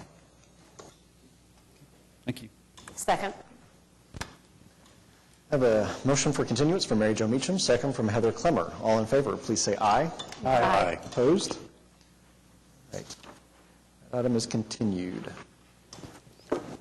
HPCA 17-00133 at 300 Northwest 15th Street, Heritage Hills, Ward 6, consideration and possible action on application of Kyle and Sarah Sweet by Sam Gresham of SGA PC for certificate of appropriateness to 1 enlarged garage elective and 3 construct addition elective. And you have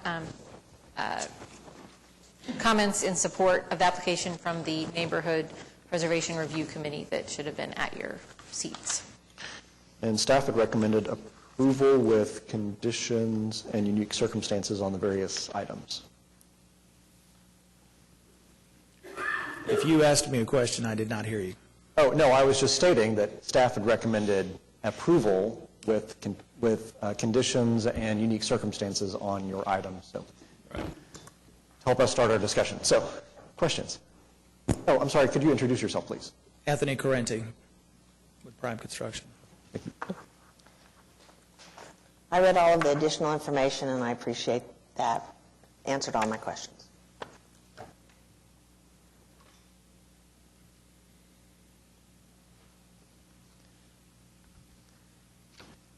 Are there any other questions or comments?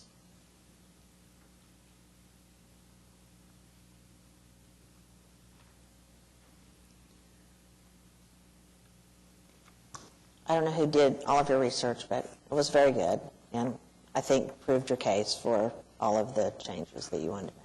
Thank you. I've actually found out more information since then. Oh, yeah? It's all built with dimensional lumber, which was not commercially available till at the earliest 1949.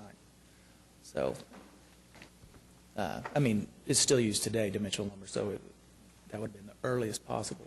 I like the research on the piece of wood The with the serial number the and trademark. date. Yeah. Got lucky. I think you did all, you went to great lengths to prove your case, and in my opinion, you did. Thank you. Thank you.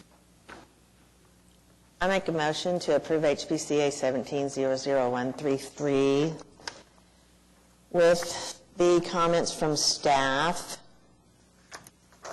and specific findings, conditions, and unique circumstances as listed in the staff report. Second. I have a motion for approval from Mary Jo Meacham, second from George Massey. All in favor, please say aye. Aye. Opposed? It's approved. Thank you. HPCA 17-00144 at 2207 North Broadway Avenue, Heritage Hills East, Ward 6. Consideration and possible action on application of Steve Maddox, Omniland Corporation, by Ryan Gillette of Banks, Gillette & Gillette, PLLC, for certificate of appropriateness to 1, install freestanding accessory sign, 3 foot by 4 foot elective, and 2, provide a recommendation to the Board of Adjustment for a variance from the prohibition of signs in the right-of-way. Good afternoon. Oh, I'm sorry. Yeah, staff had recommended continuance on the item as presented. And I'll just note you, again, on this one, have comments from the neighborhood in opposition to this application. I'm Ryan Gillette. I am the applicant. In addition to your staff report, I would request a continuance probably to your January meeting to address the concerns in the staff report, most notably the issue with the right-of-way. I've had some difficult time finding a reasonably priced surveyor, because as the county mapping shows, it seems to show that the right-of-way may extend all the way up to the front wall of the building in which we lease, which seems odd because on the other side of the street, it shows it ends right on the other side of the curb. So I need time to get a surveyor to actually do some research to find where that line ends, and then hopefully there's room to move the sign in that front yard that's not in the right-of-way that would still look appropriate and not be an eyesore. So if we may, I'd like to extend the January meeting. Would you consider putting a, just a lettered sign on the building instead of a yard sign? Potentially. We have, I don't know if the picture shows it, the current picture to the left, there is a wall that extends perpendicular to the building that is available, but it does tend to get overgrown by the trees. The other available wall space right in between the windows and the front entryway there is possible. One of the concerns we had, being that portion of Broadway, we're right west of the fire station, and as Broadway curves right there, and it is one way, that side of the street, we feel it might create a little extra headache in traffic, as most of our clients may not see it till they're passing it, and then constantly doing circles to get back around. So we were hoping to put a front yard sign out that would be able to see a little, just slightly farther away, so then they could appropriately signal to enter into our rear parking space prior to passing it. And some of that's just acknowledging the comments that were made. That didn't seem to be, I think that it would have to be a well-designed sign. If it was in the front yard, I don't know. Well, our hope, and I don't know if you have it in front of you as part of our packet, there is a elevation and sign design with it. So, but some of that we were hoping to address in between now and if we were able to continue this to January. Okay. We have someone else who wanted to make a comment.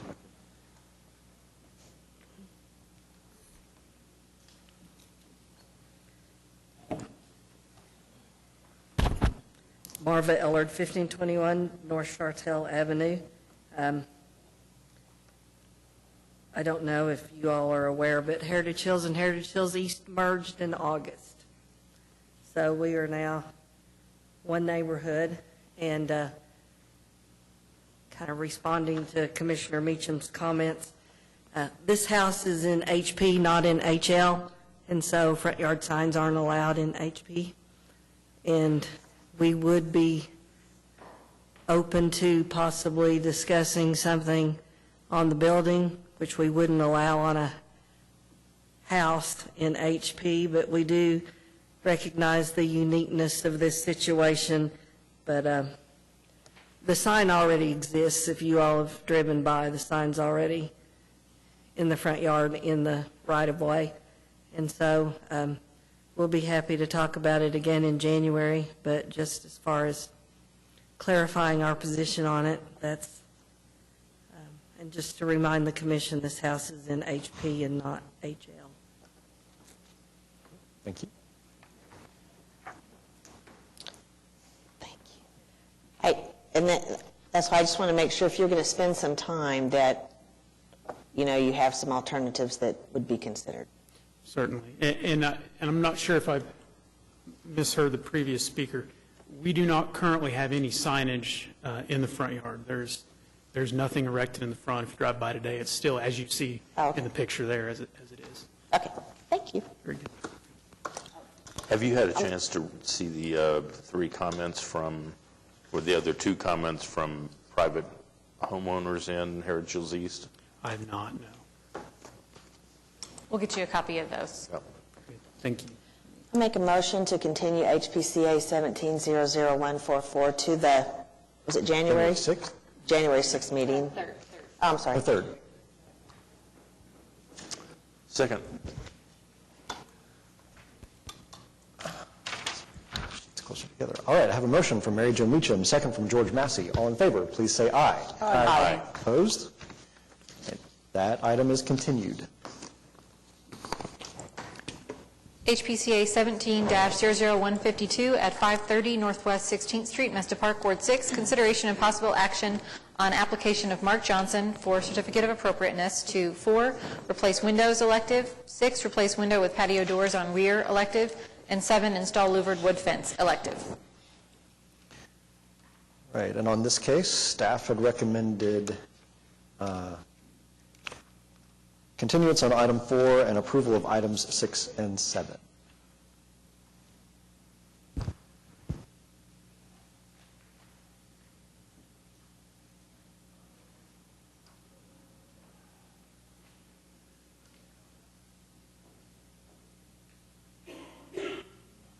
Did we lose our pen at the front podium?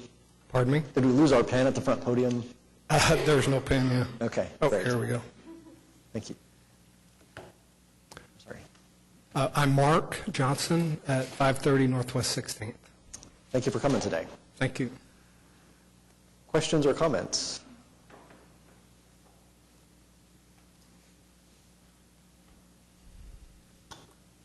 Did we have neighborhood comments on this one as well? Okay. All right, okay. Is staff suggesting that he go back with original windows?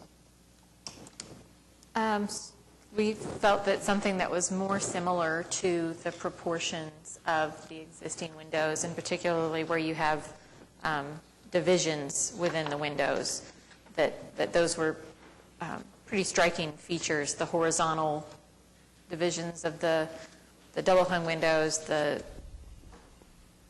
picture windows with the casements to either side. That's something that more closely replicated the look of those windows would be more appropriate. Did you have a suggestion?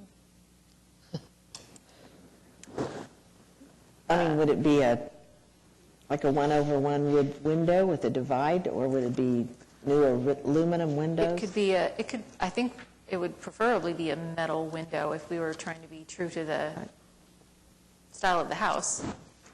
This is a tough one. I've had a house in Heritage before that had steel windows. I thought they were fine. I find the aluminum, like vinyl, is not appropriate. When I look for a replacement window in a wood or wood aluminum clad, as you recommend, there's not a window that's a single or a double hung that would have that kind of separation in those type of windows. So is your proposal for casement type windows? It is. So as I researched windows that are appropriate for a ranch-style home, I kept coming up with, I think have a couple of sites in the back where big picture windows are more appropriate for a ranch style. And in my opinion, if we're going to replace the windows, if you feel like replacing them is appropriate, then I feel like the casement window is a more suitable style than a double hung window.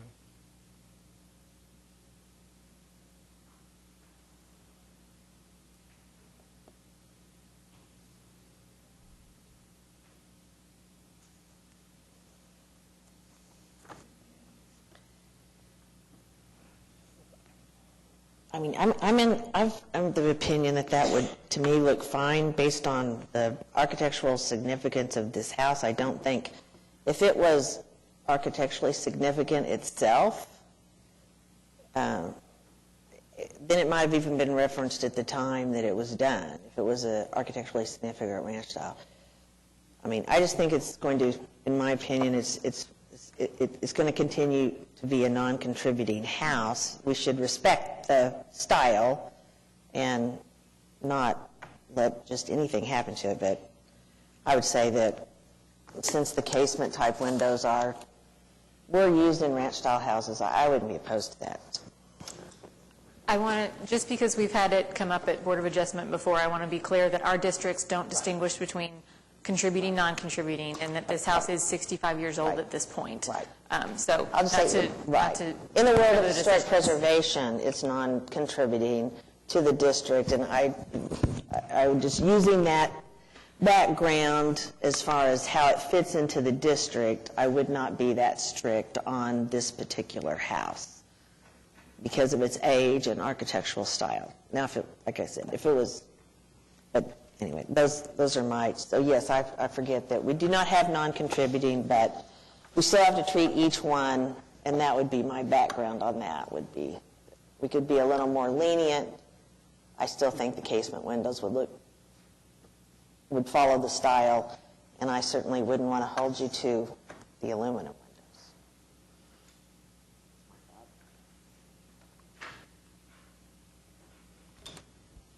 Any other thoughts or comments? Well, I am a little confused. So casement windows are not going to be everywhere. I mean, you've put in some other examples that you're planning to use in other parts of the house, or? I'm sorry, I didn't quite follow that. Well, casement windows are going, you're talking about a wholesale replacement of the windows in the house, right, for the most Correct. part? All casement windows? No, there are some that, the ones that would be seen from the front would be casement windows. There's one that is over the kitchen that's an awning style. They're all same big picture, no divided mullions. Yeah, I see that. That was my question. In the back where you couldn't see them, there are some hung windows. Pardon me? Are the double hung windows for egress from the bedrooms? Those are Correct. Okay. Correct. I mean, the ones listed are all for, yeah, the bathroom and the bedrooms. Correct.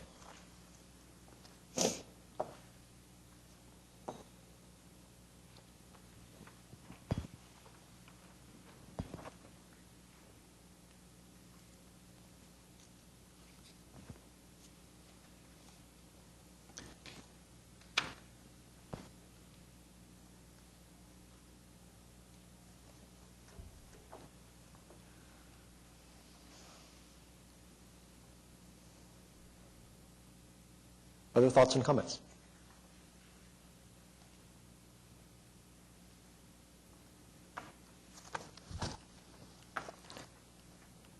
Anybody have any other ideas on how to replicate? I mean, just like we have companies that replicate steel casement windows, there are companies that make modern metal windows that have a narrower, more kind of sleek appearance than a aluminum-clad wood product that's trying to replicate a wood window, which is not what this is. So I guess that was staff's concern, was that trying to replicate a wood window introduces a profile that's not all that compatible. Did you explore metal windows?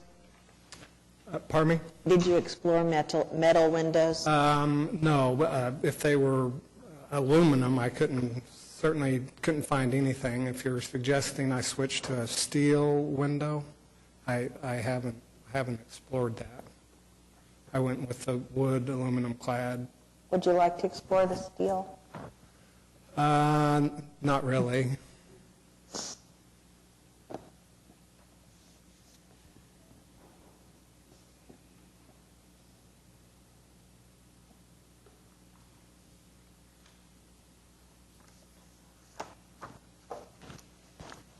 When was the age of this home? Pardon me? The age, when was it built? 1952. 52. That might be in there.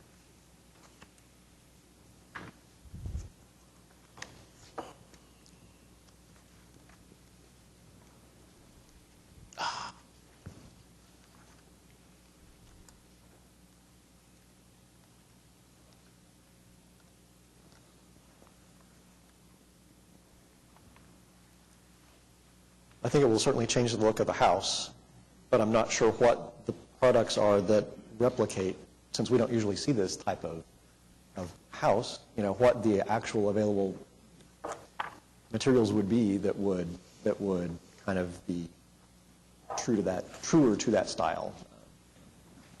So I'm not sure what to do. Right. I mean, same dilemma.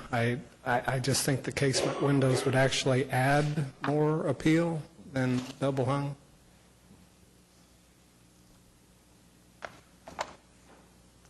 I don't disagree with Katie's observations that the profile of the window would be changed. If you went with a different type of window, like a double hung, the profile would probably be bigger. Right, in the wood. I think that staff's suggesting that Oh, with a- you look with at a metal, a metal steel or with a thinner profile. That, in reviewing this, I mean, we don't typically come to you with recommendations from staff of particular products that we think the applicant should use. Staff can certainly do a little additional research on the availability of products and provide that to the applicant as well if that's the direction people want to go in.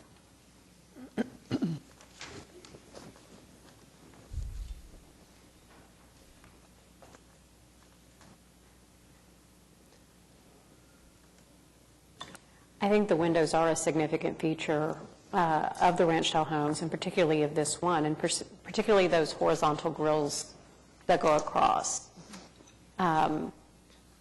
In taking those out and just creating large single sheets of glass or the double hung where you've got these grills that kind of break that up, it adds to the horizontal nature of the house and gives it some unique characteristics that if those are taken off, I'm afraid that takes off a significant characteristic.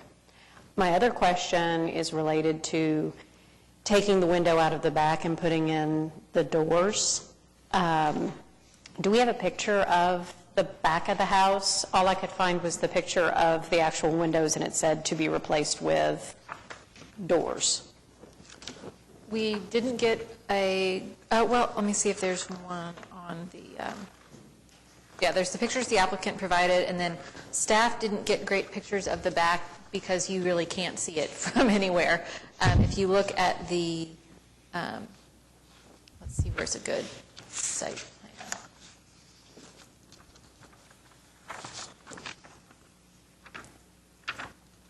If you look at the shape of the house on the 1955 Sanborn map, page 41 and 44, the doors, the window to be converted to doors is on that back portion that's tucked behind the extension where the garage is. So you would pretty much need to be in the backyard to be able to see those windows, which is why we didn't take issue with making that alteration. Thank you, Katie.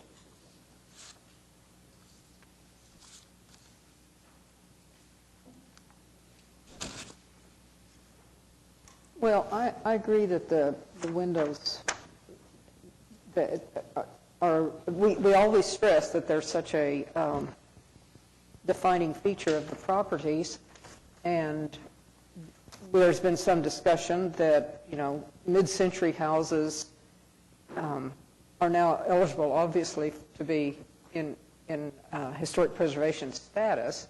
Whether this one is contributing to the age of, given the age of the neighborhood you're in, it's a little different. But so if this were in a mid-century dominated neighborhood, I think we'd hold you to the standards. And I'm not sure I see a reason to be any different in this case. Am I missing something? I would agree. When you drive around mid-century neighborhoods and you look at houses of that vintage that have had their windows replaced, sometimes there are some poor decisions that have been made that really take away from the aesthetic of those houses. But then again, like I said, I'm not sure what an appropriate replacement product is for. I mean, unfortunately, in this situation, you have a very, very inexpensive aluminum window that would have to be replaced with an extremely expensive metal window to get the same look, I think. But maybe, would you be willing to explore that possibility? Would you like to be denied? Yeah, I mean, if you don't think, if you think the aluminum windows are appropriate, then I'll keep them.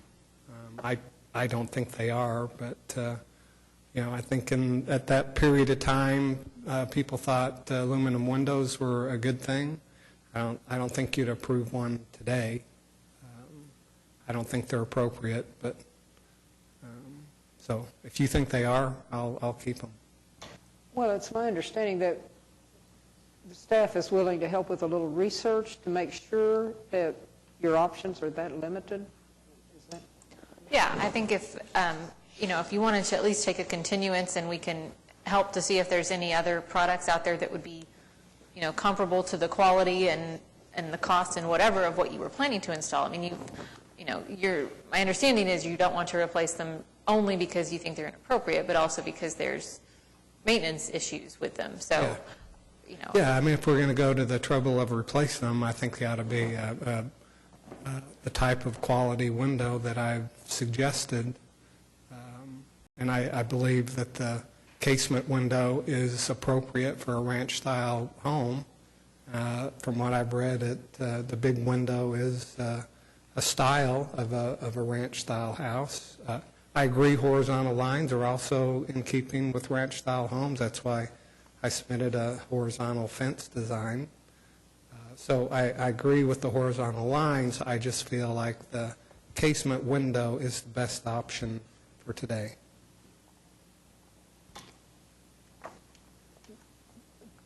But one more month to look at things, would you be agreeable to that, just on these windows?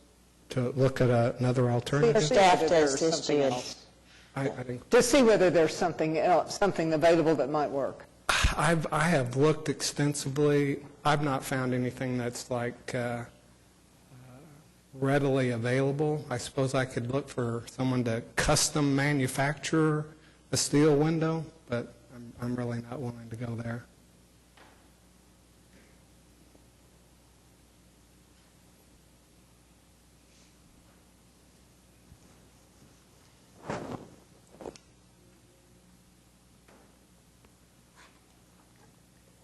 Well, my dilemma is, I trust what you're saying. I know you've tried. I do trust that.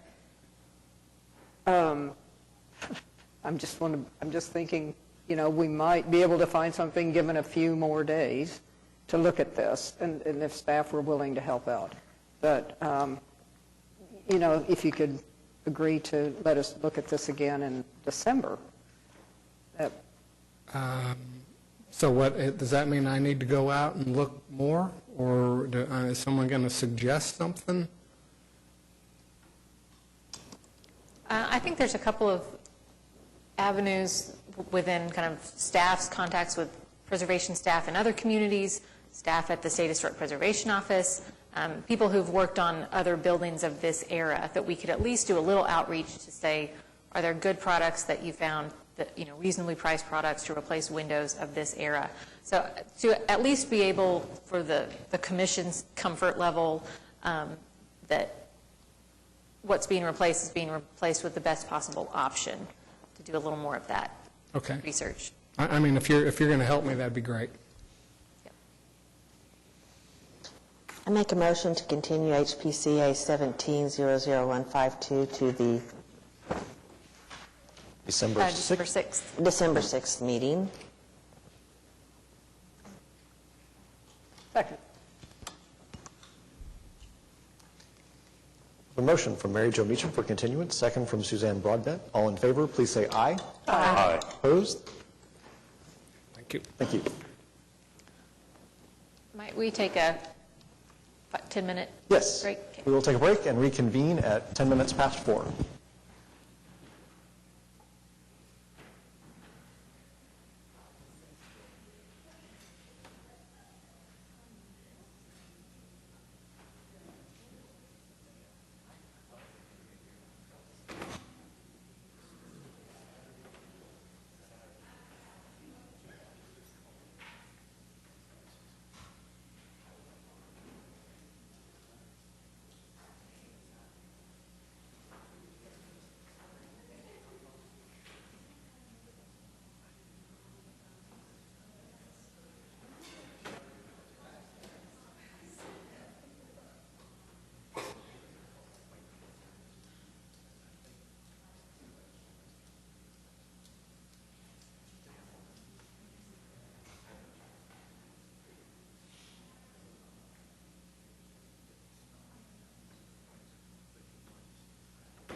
change we had to change the height too, because when we shrunk the footprint to make the thing so the height is now different. And I've got all that revised, and everything's updated, and That's completely new documentation. When he shrinks the footprint.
All right, I'll call us back to order, and we will continue with our meeting. All right, next item is... The applicant for the next item had to step out and asked that if he was not back when we got to his item, that we move him to the end of the docket so that he could be here for the discussion. If that's okay with everyone? Okay. Is there any action required for that, or do we just... Okay, very good. Just don't let us forget to come back to it, Yeah, right? Okay. I'll make a note here.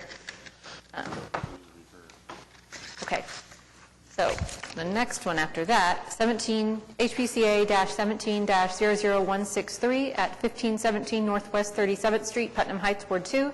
Consideration and possible action on application of Bank of America by Ryan Etzel of Classic Mortgage Service for certificate of appropriateness to, 1, replace damaged front door, elective. Okay, thank you. Staff had recommended approval of this item. Yeah, the infamous 1517. Could you state your name? I am Ryan Etzel, and I'm with Classic Mortgage Services. I'm a contractor for Safeguard Properties, which is a service company that services vacant foreclosures. I'm not directly with Bank of America, though they are one of our clients. We've been dealing with this property for a long time as well, and we're ready to get it gone, probably more so than you guys are. Inspector Hubbell's been really helpful on trying to get this stuff moved along. I will say we're not responsible for maintaining everything on the property, but we have been involved with some of the violations that have been there and trying to service and keep the property as secure and maintained as we can, and take care of the exterior maintenance and things on it as well. Any questions or comments from the commission? Well, thank you very much. Appreciate that. This will look a lot better than the steel gray door that is there right now. And I understand from reading this why that's there, but it shouldn't stay. And thank you very much for the efforts to get it replaced. Can you tell us what Bank of America is going to do with this property, and when, and if ever they're going to, or somebody to talk with? Well, I can tell you when we went to the property, we found the front door was kicked in and it was unsecure. It's an FHA insured property, so we have FHA guidelines that we have to go through. One of those is an allowable to replace doors that are kicked in. Start of that came in from houses that would have board ups that, we're all trying to get away from by doing, secure view and things. But FHA no longer boards anything, which helps out tremendously. But we do run into situations like this where the property is unsecure. It's an odd size opening, if you see on the design there. So we don't have a lot of options on what we can do, especially within a $375 price point. Therefore, what we did was we installed a gray construction door, is all it is, and we provided a bid to Bank of America to obtain a CA, and that was as far as the bid can go at that point, because, of course, until we see what you guys do, I can't provide a bid to replace a door with an authentic door until we know what an authentic door is. Unfortunately, as you guys see with a lot of these vacant properties, nothing moves quickly, and nothing got approved of the bid. Nothing came of it, in fact, until we received a code violation from Inspector Hubbell for the door, and then I received a notice of compliance from my client that stated to remedy the code violation as at fault and pay the fines and fix the door. Even though we've provided a bid to get the CA for it, they're stating that it should have been as part of the original process. as you guys know, you only meet once a month. We have 30 days to convey the property from start to finish, and we can't leave the property unsecure, so kind of puts us in a predicament that we haven't ran into, ever. So kind of where we're at now is we're not rehabilitating the property. We're trying to reduce the unsightliness of it, of course. However, no matter what we put there, I assume that whoever takes on the property will repair it into what it's supposed to be. What we're typically trying to do is just prevent further damage and keep the property secure. So originally, we kind of came up with this, the design that was submitted was to just exactly duplicate the door that was there, to basically rewind it and say, hey, we weren't trying to step on anybody's toes. We understand the historical society or the historical preservation stuff, and just, sorry, we didn't mean to, but we had to do something to keep the property secure. I'm fine with doing whatever you guys want to do. Of course, we're going to try and I would like to come up with the most cost-effective option, since we're already in a negative price point from it. It's just, we understand we take the good with the bad, and, we got to get the property secure. But from our standpoint, I don't mind putting it back exactly how it was, if that's an appropriate measure. But with the size of the opening and without changing the size of the opening, it's really kind of difficult to come up with something that makes sense to put there.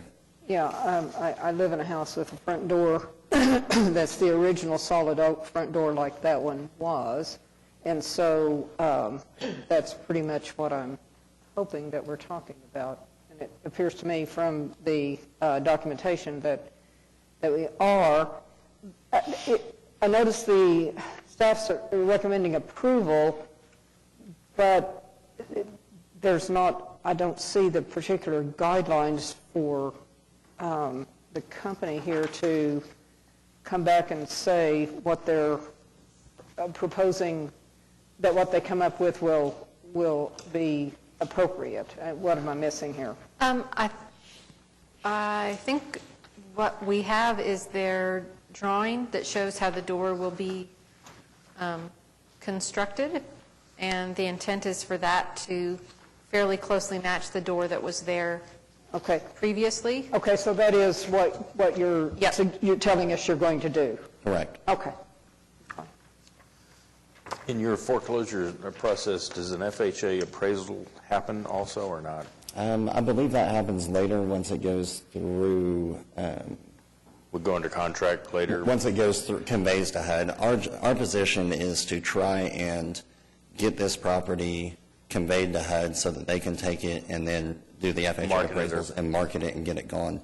Unfortunately, some of the process that we're here today has delayed that because we have, I guess it would be a city lien or something due to the code violations that are on site.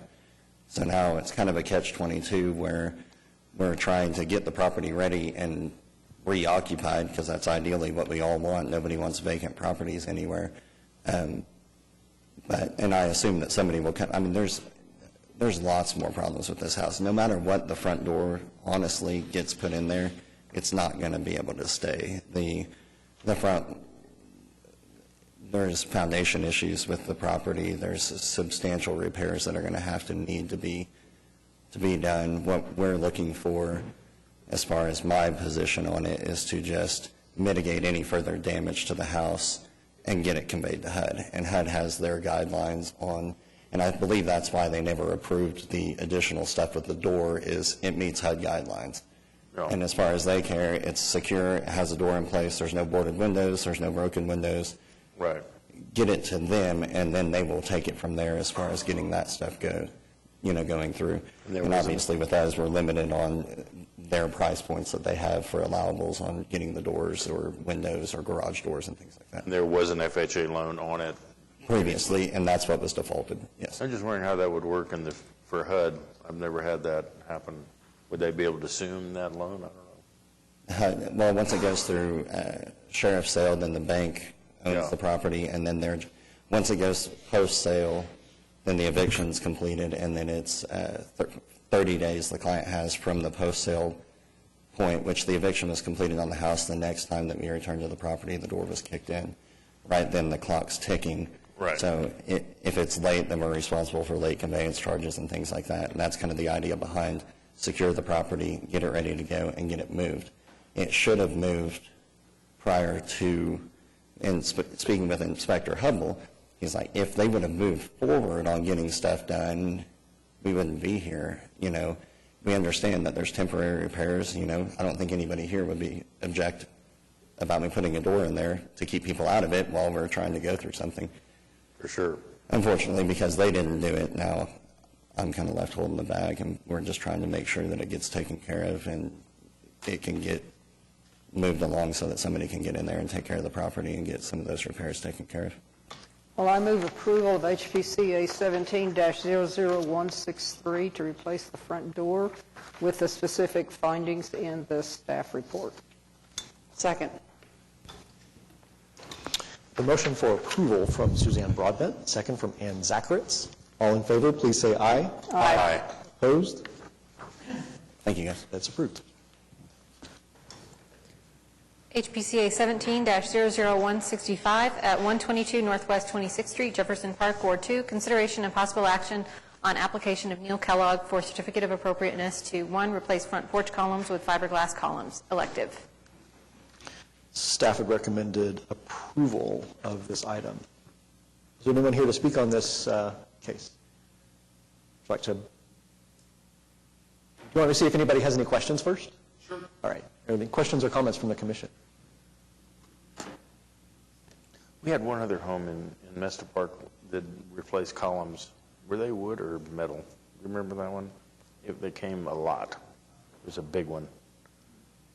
I don't know if I remember that one exactly. I know we've approved They fiberglass replaced- columns. They did replace columns, huge columns, and I didn't know whether those had been metal or wood. Anybody remember?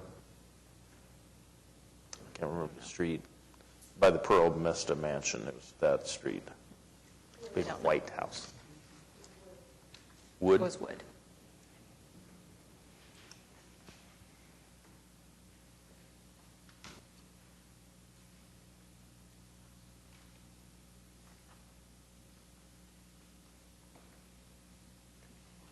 I move to approve HPCA 17-00165 with the findings in the staff report. Second. The motion for approval from Greg Eddington, second from Suzanne Broadbent. All in favor, please say aye. Aye. Opposed? All right. That's approved. Unless, I'm sorry, you had something else you wanted to add to that, but. Oh, thank you. All right. HPCA 17-00167 at 1012 Northwest 21st Street, Mesta Park, Ward 6, consideration and possible action on application of Brandon Swearingen Renovations LLC for certificate of appropriateness to, 1, construct garage elective, and 2, relocate fence elective. I wanted to note that the one concern that staff had raised on the garage here was the square footage of it, which there was a discrepancy in how they described the square footage and what the drawings actually showed. The applicant has submitted a letter stating that they would revise to be 450 square feet for the garage, and they actually already have the revised drawings ready to go. So it'll, nothing else about the design of it will change. The pitch of the roof will stay the same.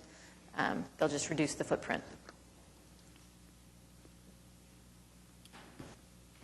Hi, welcome. Hey, thanks for having me.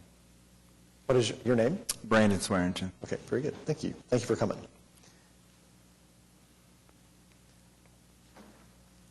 All right. Questions or comments for the applicant?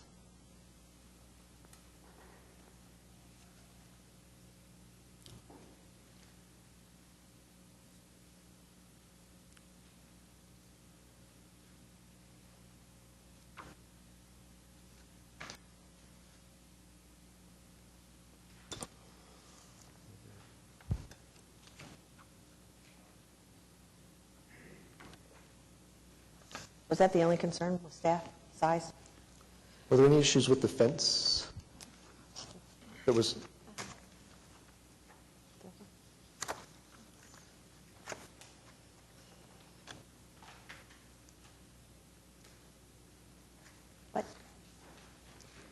So staff could recommend now approval with that sizing issue? Yeah. Yes. I don't think there weren't any issues with the fence. It was just that the changes to the fence were kind of contingent upon the garage. The garage, so we right, put okay. them Yes, that makes sense. together. okay. So they can be approved together?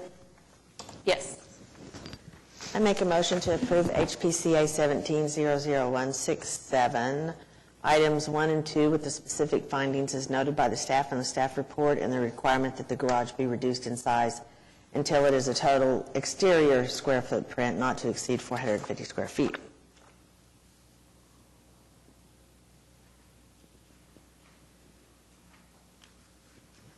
Second. I have a motion from Mary Jo Meacham for approval with condition, second from Suzanne Broadbent. All in favor, please say aye. Aye. Aye. Opposed? All right. Approved. Thank you. Okay, so HPCA 17-00168 at 704 Northwest 20th Street, Master Park Ward 6. Consideration and possible action by the same applicant for the same work at a different address. And it's the same design, same issue, same response that they will reduce the size to be under 450 square feet. I would make a motion to approve HPCA 1700168, items 1 and 2, with the specific finding is as noted by the staff in the staff report, and the requirement that the garage be reduced in size until a total exterior square footprint not to exceed 450 square feet. Second. Okay. I have a motion for approval with condition from Mary Jo Meacham, second from George Massey. All in favor, please say aye. Aye. Opposed? All right. That one's approved as well. Thank you very much.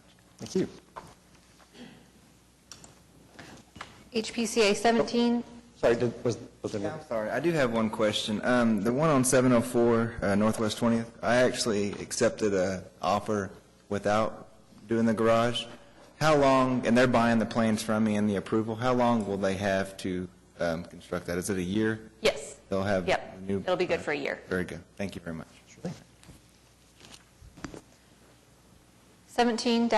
17-00169 at 824 Northwest 40th Street, Crown Heights, Ward 2. Consideration and possible action on application of Jack and Allison Waldo by Ryan Scamehorn of Creative Home Designs for certificate of appropriateness to 1, construct second-story addition at rear, elective.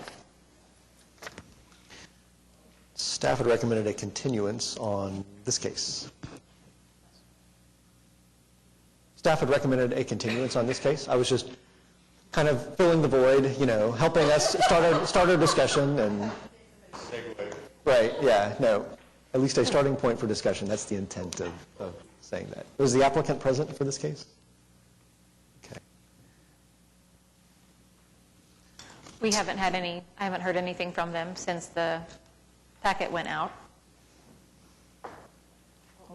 This would be the first continuance? Yes. Right? Yeah.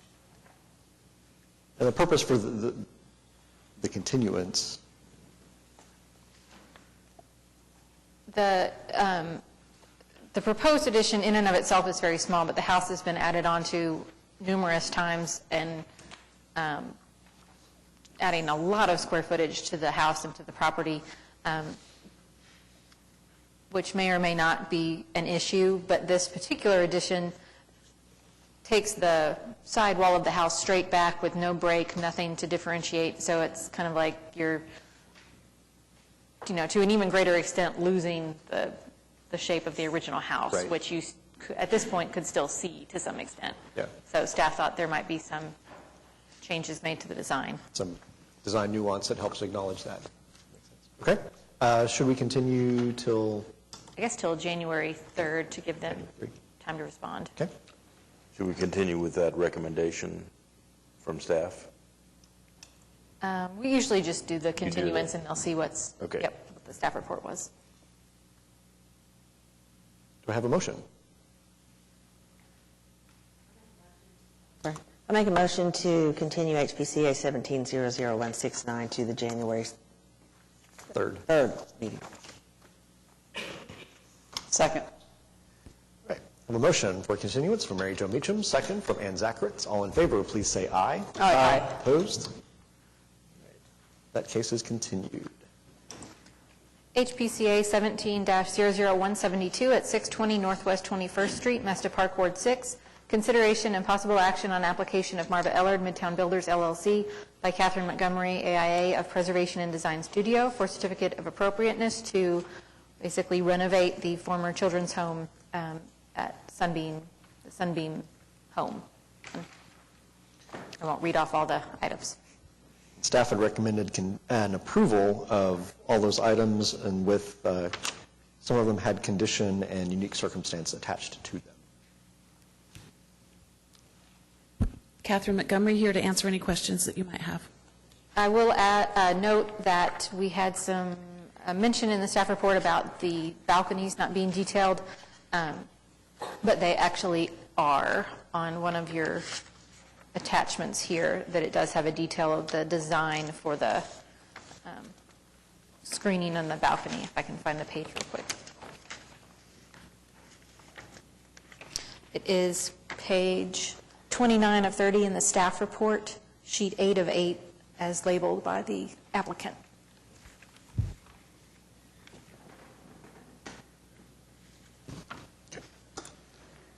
I'm in agreement with the staff report. Oh, and you also had one comment from a neighbor, just expressing,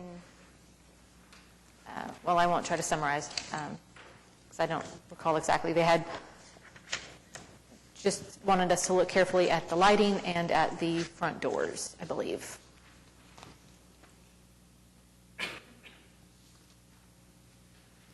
Catherine, wasn't there documentation for the front doors that was included in a photograph in the application? Did we include that photograph? There was a photograph with children in front of it. Yes. The person with the comment made comment that she had limited ability to, on her computer, to see supporting documentation attachments. So perhaps she just... Oh, she couldn't see it on the computer. Right, I think she was having... Yeah, if you look on page 16 of 30, that is a near original photograph, and you can see that the front doors were a pair of 10 light doors.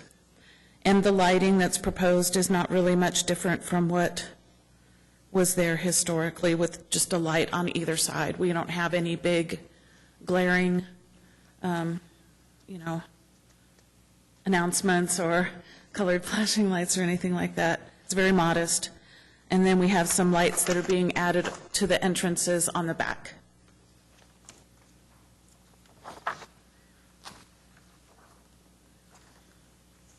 Any further comments or questions? I'll just add that this is a historic tax credit project, which is very exciting, because we don't get to see those all that often. Yes, it is. Hooray.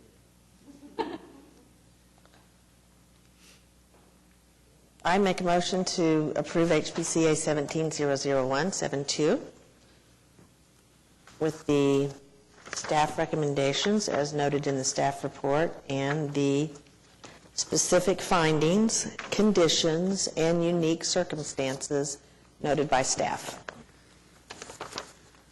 Second. The motion for approval with unique circumstances and conditions from Mary Jo Meacham, second from Suzanne Broadbent. All in favor, please say aye. Aye. Opposed? Is approved.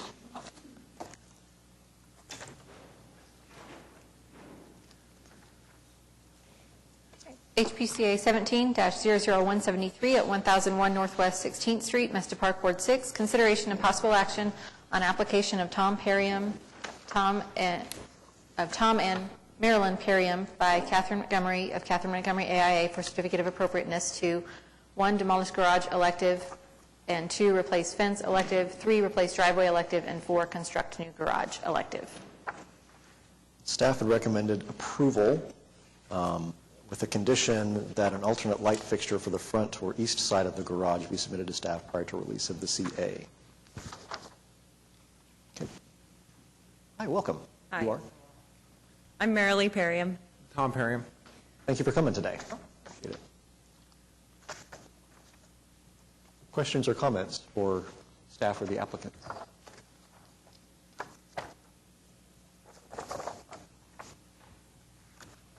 I'd just say very good research. I liked your justification for adding the additional space on the garage, and I think that the historic accessory building kind of proves your case, so looks good.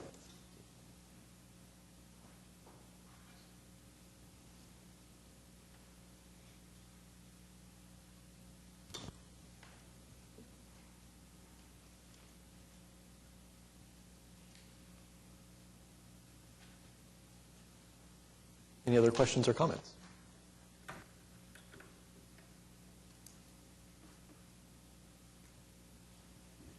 If not, I would happily entertain a motion of some sort.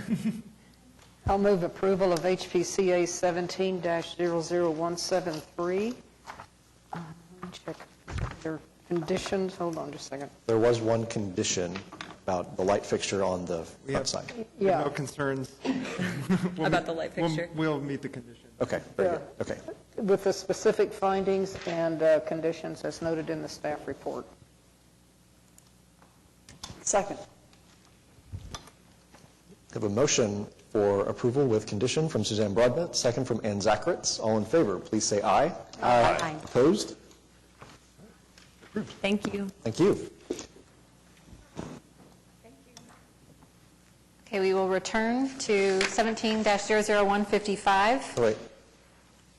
At 508 Northwest 15th Street, Heritage Hills, Ward 6, consideration and possible action on application of J. Whipple by Sam Gresham of Sam Gresham Architects for certificate of appropriateness to 1, demolish existing elevator and wood deck elective, 2, demolish second floor sleeping porch elective, 3, construct rear addition elective, 4, construct porch elective, 5, install new concrete patio elective, 6, construct brick planters elective, and 7, install columns at patio elective.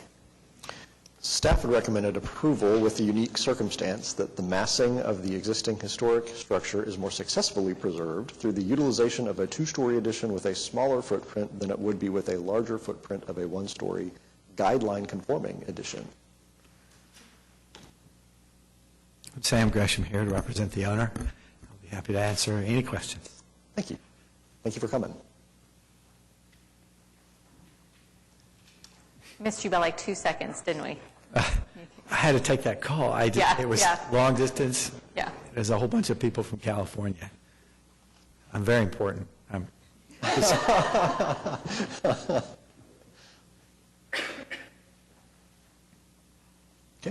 Questions and comments?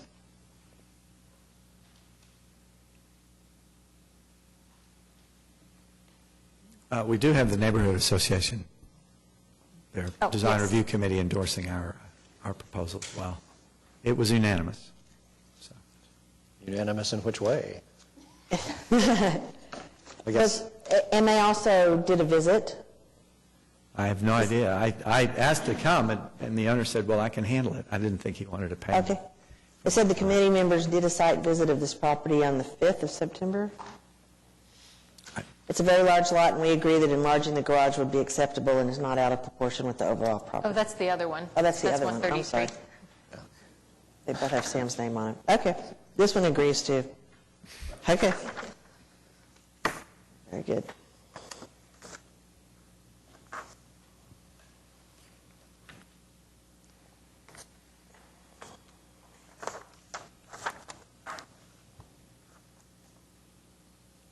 And this is the one that also, there was the comparison of other houses on the block and the sizes of those houses in this one. This was the smallest of all of them in abutting properties. And the addition is set back. On the east side, which is the driveway side, most visible from the street, we're 9 feet back from the side of the facade. We're 9 feet inset. We are inset on the other side as well, but it's only 6 inches to differentiate between old and new. And,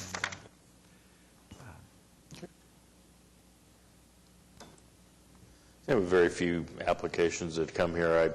With the ones I have been involved with, I have a lot more experience on this house, and I think this is a wonderful addition. This view you have from the back is just fabulous. So, Good, thank you, George. congratulations. Thanks.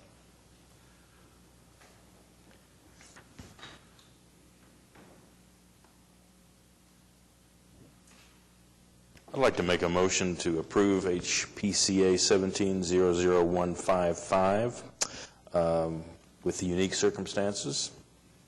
Vote to approve. Second.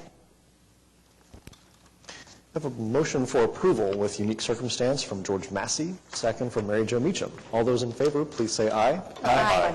Opposed? Thank you very much. Thank you.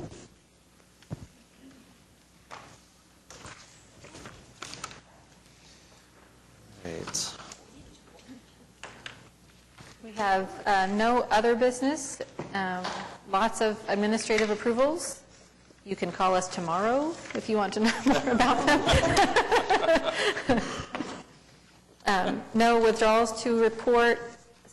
One administrative closure. It's just when they kind of run out of time to provide additional documentation. Nothing to report from City Council. Board of Adjustment did hear the appeal of William Jefferson at 205 Northwest 32nd Street. This might not sound familiar to people because it's actually been quite a long time since we denied his application. He appealed to Board of Adjustment. It lingered there for quite a while. He then appealed that to District Court and was remanded back? The district court remanded it back to the Board of Adjustment. There hadn't actually been a full hearing at the Board of Adjustment because he had failed to show up on several occasions. So it was remanded and there was the hearing 2 weeks ago, and the Board of Adjustment denied his appeal. So now he has another period of time to either reappeal to district court or come back and apply for a CA. So it was a fence that exceeded the height limit. It was replacement of the front and side door. It was all work that happened without a CA. Replaced doors, installed a fence, installed kind of an outdoor kitchen with a roof over it that you could see from the right-of-way. Edgemere. Yeah, pergola. There were quite a few items that we approved. Actually, there were lots of things that we were able to approve, but there were a few left over that just never got addressed. So, Right. and I think FGH, or I won't speak for municipal councilor, FG, we don't have anything to. Oh, actually, under Planning Commission. Well, yeah, I mentioned that at the beginning. Sorry, that the traditional neighborhood overlay will be going back to Urban Development Committee. So that is to say it's moving forward in the process? Is that Yes, they have the ability to vote to forward it on to Planning Commission for a recommendation. Okay. They can take no action, they can forward it without a recommendation, they can forward it with a recommendation, so we'll kind of see how that meeting goes. There was a lot of turnover on Planning Commission in the past 6 months or so. They got, I think, half or more of the members were replaced. So this, along with a couple of other items that had been in the works, kind of needed to be revisited so that all those new people would be brought up to speed on what's been developed. Good. Okay. Any items from municipal councilor? Great. Thank you. The next regularly scheduled meeting for the Historic Preservation Commission is December the 6th, 2017 at 2:00 p.m. at the Municipal Building City Council Chamber. New applications for this meeting were received October 31st, 2017. New information on projects continued from today's meeting to the upcoming meeting must be submitted to staff by 4:00 p.m. Tuesday, November 14th, 2017. The next regularly scheduled workshop for the Historic Preservation Commission is actually Wednesday, December the 6th. December 6th. Right, at 2017 at, is it at 11:30 It'll be, a.m.? yep, 11, did we do 11 to 1 or 11:30 to 1:30? Okay, we'll book the, yeah, we will confirm the time. It'll be roughly the same amount of time, and we'll confirm with everybody. Okay. But we will. Apparently December 6th, 2017 at 11:00 a.m. to be confirmed by staff. Yes. At 420 West Main Street, Suite 900. Any items from commissioners today? Okay. Citizens to be heard. Yes, Michael Washington, oh, let me sign in. Let me tell you, y'all have the city council beat. They'd have been gone 3 hours ago. Yes, again, Michael Washington, 2900 Northeast 18th Street, Oklahoma City, Oklahoma. This is my first visit here, so you may have to bear with me. I know I have a little bit of time. I'm definitely ready to go myself. But I have a very historical presentation that is very important, I believe, to not only the African-American community, but to Oklahoma as well as a whole. I'm very deeply concerned about the Freedom Center on the northeast side of Oklahoma City at 2609 Northeast 26th Street in Oklahoma City. I was looking for some kind of information regarding possibly preserving that historical monument to basically become a possible landmark due to the establishment being created by Mother Clara Luper, may she rest in peace, during one of the largest sit-ins of Oklahoma as far as the civil rights movement is concerned and the contribution she's made. It is very, very disturbing to me as I drive by daily. I live on the northeast side, by the way, and I also go to the store on the corner, the Save-A-Lot store. And it's very, not only a depreciative condition, but it's also a dismay, very disgruntled, makes me disgruntled to drive by and see building almost about to, you know, if a wind blows by, it seems like it's ready to just crumble. You know, and because I know there's such a historical perspective in itself, you know, I'm trying to see what steps we can take with this committee, preserving that. If nothing else, to condemn it, and we in turn can afterwards have you people to give you a stamp of approval for it becoming a historical landmark, because that is basically the only historical monument that African Americans here in Oklahoma can actually lay claim to. And again, we want to go over the head of the so-called owners of it. If they have a problem, like I said, we're ready to move beyond them. And I know that you people have the, no disrespect, like I said, rather than naming your names, I know you have the authority to designate that particular area as a historical landmark. And we definitely need to, because like I say, the significance of it, I mean, it's something that my young kids can be proud of. You know, but you can't be proud of it's demolished, you know, no longer standing. So, Katie, have you had an opportunity to look at this property? So we visited about a month or month so and a ago half ago. and talked a little bit about National Register status as well as local landmark designation and some other tools that were out there. I haven't done anything really as far as further research of the property.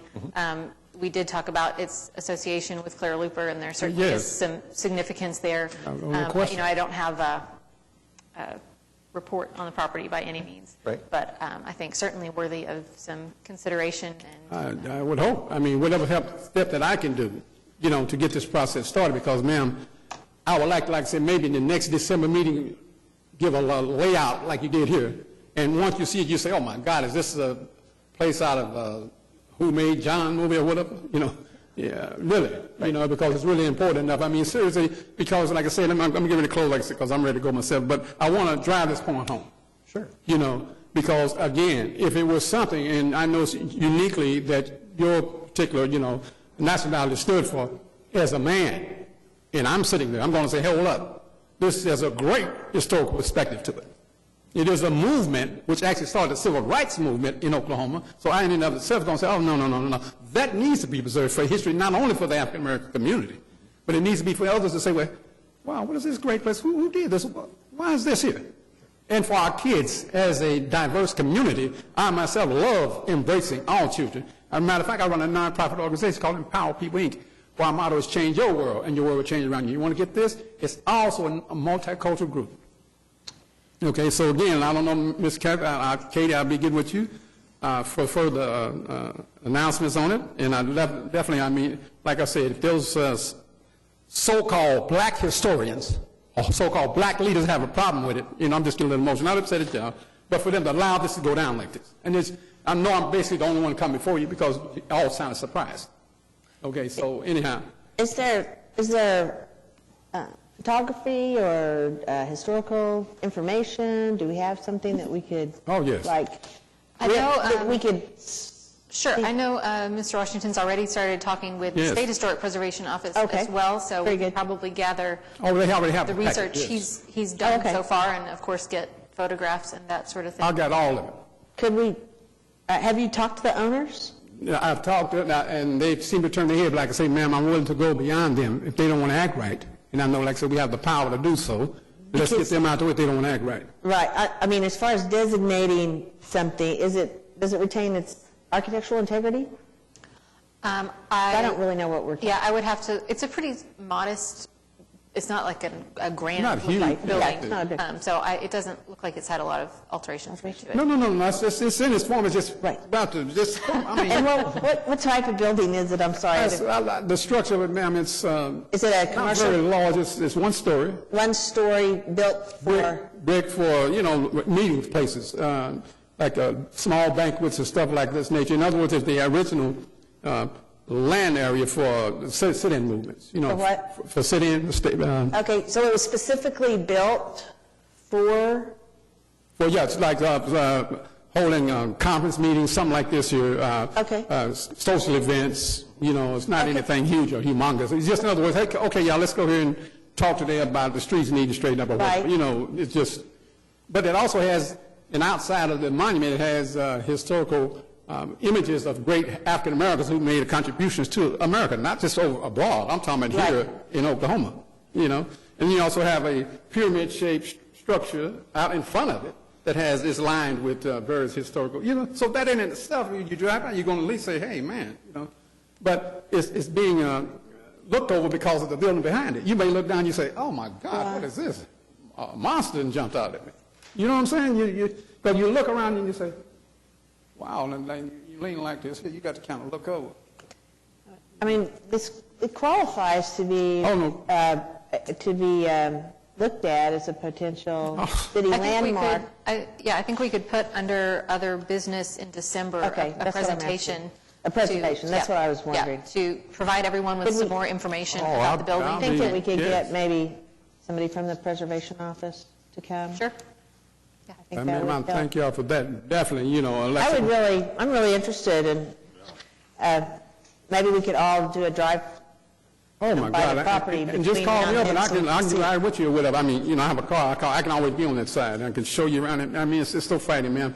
But you know what? I have kids today. I'm going ready to go out. I've told y'all before, I'm going to get out your hair. But I've even had young kids on the street, personally taking them by. And I say, look at some of the stuff that the great African Americans did here or what have you, And then I say to myself, I look at, but what I do, I'm a historian. I say, let me tell you things that John Brown did. You see what I'm getting at? I don't just say, well, African American. No. We want to know that there have been Asians, Europeans, or whatever who contribute to the cause. And so this is basically what I'm doing today. I'm going out and reaching out, in other words, broadly to my community and saying, hey, look here, y'all, this is what you need to do. And I sit back, and like I said, I have a multicultural group, and what we do, we teach about everybody's culture. What better way can I learn you if I don't know anything about you? What do we need to do to get it on the agenda? Nothing. We can just put it on under other business. And I think you have, I think we probably have your contact information, but I don't Yes, I've got pictures. So if you'll call or send me an email, we'll get all our information gathered together that you have and that SHPO has. I have it all. Hey, I'd be glad to help. Okay. Ken. Sure. I appreciate y'all. Let me say before I go, I'll never come y'all. Thank you for coming. Thank you for sticking around today. We appreciate it. Yes, I did. All right. With that, I will call us adjourned.